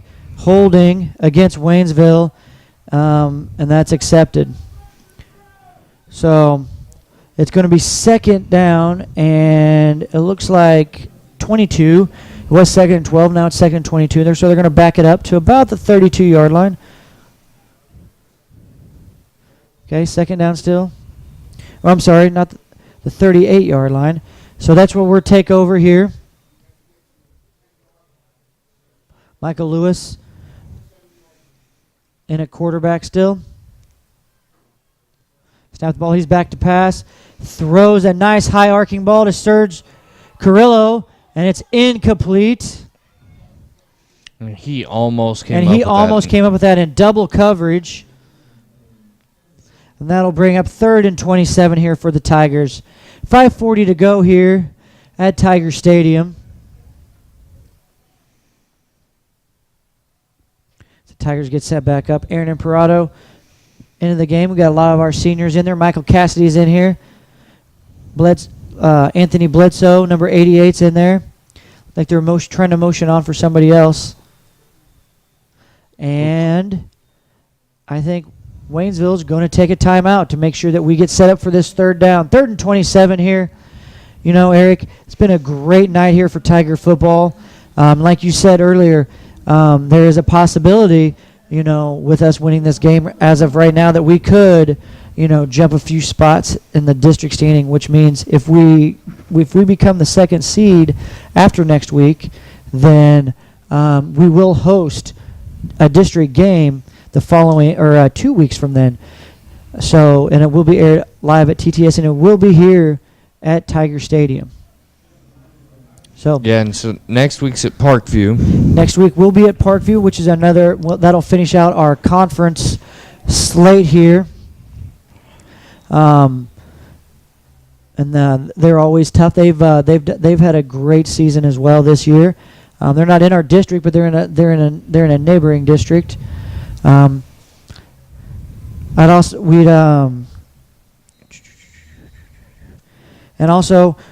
We would also like to give a big shout out to the cheerleaders who've been down there on the sideline all night. And Michael Lewis back to pass on a sprint out. And he's chased by all kinds of Glendale Falcons there, and he just kind of takes a seat, and he's going to take a sack there. And that'll bring up 4th down here for the Tigers. Yeah, those cheerleaders, they also got to stand down there in the rain. We're sitting up here in this nice, comfortable booth. And here we go. We're set for 4th down. 4th and about 27. Aaron Choi on to kick. Aaron Choi here on to kick for the Tigers. Great job to Coach Haynes getting everybody into the game here, getting these seniors and everybody else that's been working very hard all season long. Chance to play here on Friday night as the Tigers lead 46-14 with 4 minutes to go. A little over 4 minutes, 4.5 minutes to go here. And they're going to let this clock go all the way down. We're going to go ahead and take a 5-yard penalty here. They'll back us up. They'll back us up, give us a little more room to punt. As that took about almost 20 seconds to go off the clock. As this really becomes a clock management game now, being up 46-14 here on senior night of the Tigers, Military Appreciation Night. As here we go, Aaron Choi again back to kick for the Tigers. Low snap, is able to get it off. As only kicks the ball to about the 30-yard line. takes a Waynesville bounce. Takes a Waynesville roll and bounce, and it is downed there by Kevin Poinsett. That's where Glendale will take over.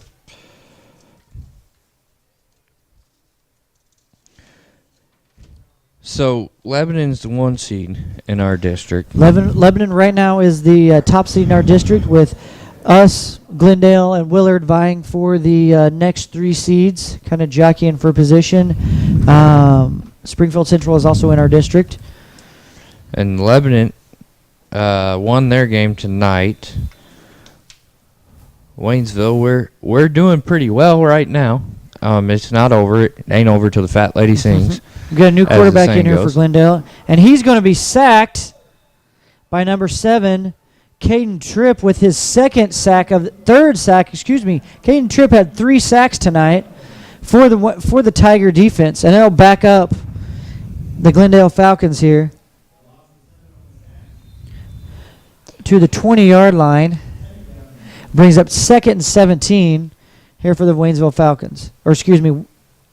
Falcons, as they run a little inside pass route, and he gets free. Nice spin move. And he's going to be taken down. And he's going to get the first down and more. Number 16 for Glendale. On the catch and pass there. Here we go, first down for Glendale. As they have a new quarterback in there. Number 10, David Wells. And he's going to call his own number, and he's tripped up by the Tiger defense. And he's going to be tackled by Deron Anderson, number 23, as Glendale's still moving the ball really fast. We still have 3:25 to go in the game, and they're still running their regular offense. Different personnel in. Glendale back to pass, and it's intercepted by Waynesville. Number 22. Oh, it's a good block right there. Dominic Garland goes all the way down to the 1. That was a great block right there Great by block number there. 21, Malik Hopper. Malik Hopper, the senior. Dominic Garland off the tip. He's a senior. He's been playing lots tonight, being able to get in on their defense, makes an interception, runs the ball all the way down to about the 1-yard line. 2-yard line. That's where the Tigers will take over with 3:03 to go. With 3:03 to go here at Tiger Stadium, Waynesville up 46-14, and hopefully we will punch another one in here. Let everybody go. Go ahead and keep this ball rolling. Well, as we got a second here, let's do a TTSN Sports update. We got 3 minutes to go. Let's do a TTSN Sports update. So, on the district topic here, Willard lost to Neosho 21-14. Lebanon beat Parkview 70-50. Waynesville right now is up 46-14 right here at Tiger Stadium. And that's a carry by number 23, Duron Anderson, and he's in for a touchdown. Check that. 52-14. We are now up 52-14 on Glendale with 2:58 to go before the extra point.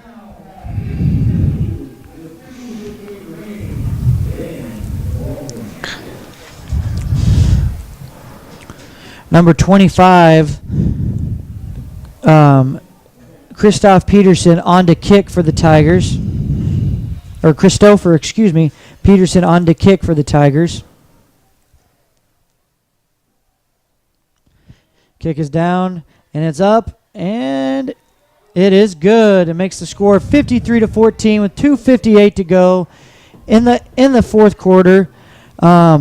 Tigers are well on their way of earning their third victory of the season and possibly ensuing themselves a second district seed, barring anything crazy here right now. Yeah, good snap, good hold on that kick right there.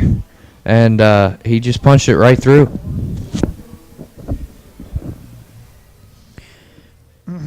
Aaron Choi here on for the kickoff.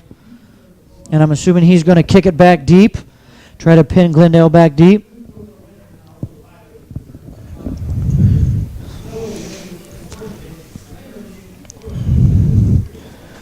So 2:58 left. Waynesville's up 39. Well, that means since we're up 39 with 2:58, it now becomes running clock. So the Tigers got their running clock tonight. As soon as this ball is kicked, the clock will not stop. When the ball goes out of bounds or any first downs like that. Now, if there's a penalty, it will stop. And we kick the ball on the ground, kind of get that clock rolling. Glendale comes here to the near side. There's a flag on the play.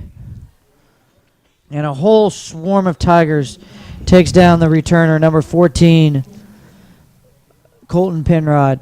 It's good coverage right there by the Tigers. Mm-hmm. They got down the field. They stayed in their lanes. Couple of good blocks right there by Glendale. We're going to have a chop block against Glendale, so that'll back it up 10 yards. And once they whistle this play in, clock will, or as soon as play resumes, clock will start and not stop, even when it goes out of bounds, barring any penalties. Or Glendale score. Or Glendale scores, then it will stop. So it looks like as it plays out, unless something big happens, it looks like Waynesville is going to win and pick up that game on Glendale. And since Willard lost tonight, also pick up a game on Willard. That is correct. So that should put us in the as the number 2 seed come Monday morning. Because Michigan, they don't actually update the brackets update the district standings until Monday morning. So here we go. Glendale has the ball as a pass, and it's incomplete. Well, Lucas, that makes with sense. 2:30. Because who wants to work on a weekend? That's right. I know Misha doesn't. We'll bring up second down here for Glendale. They are on their own 11-yard line. 2nd and 10. 2 minutes, 15 seconds to go here left in the game on this senior night, as there's a little swing pass out from Glendale and brought down by a whole host of Tigers. Great job.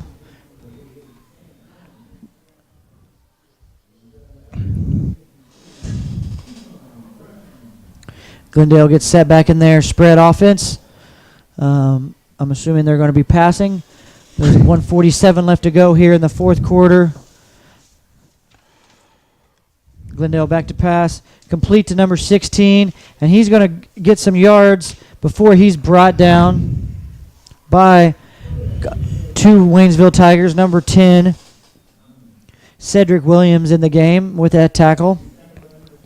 The pursuit by the Tigers tonight has been relentless. Yes. He had nobody in front of him and open field around him, and just Tigers swarmed and brought him down.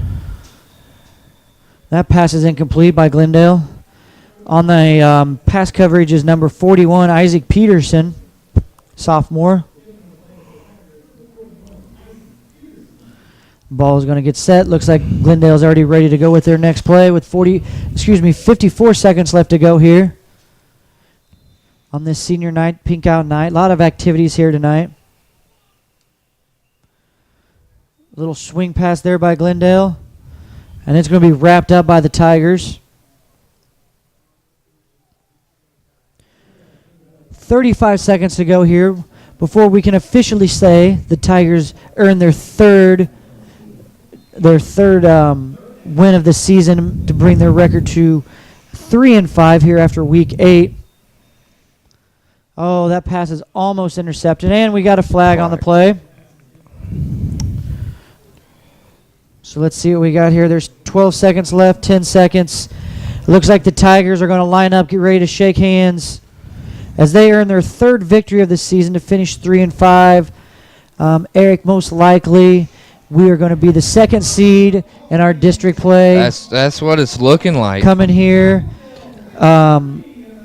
come Monday morning. Great game here for head coach Joe Haynes.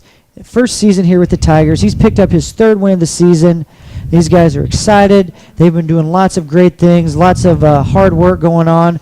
And not to mention, we scored 53 points in our last home game of the season. So we got to put up a lot of points, a lot of exciting stuff.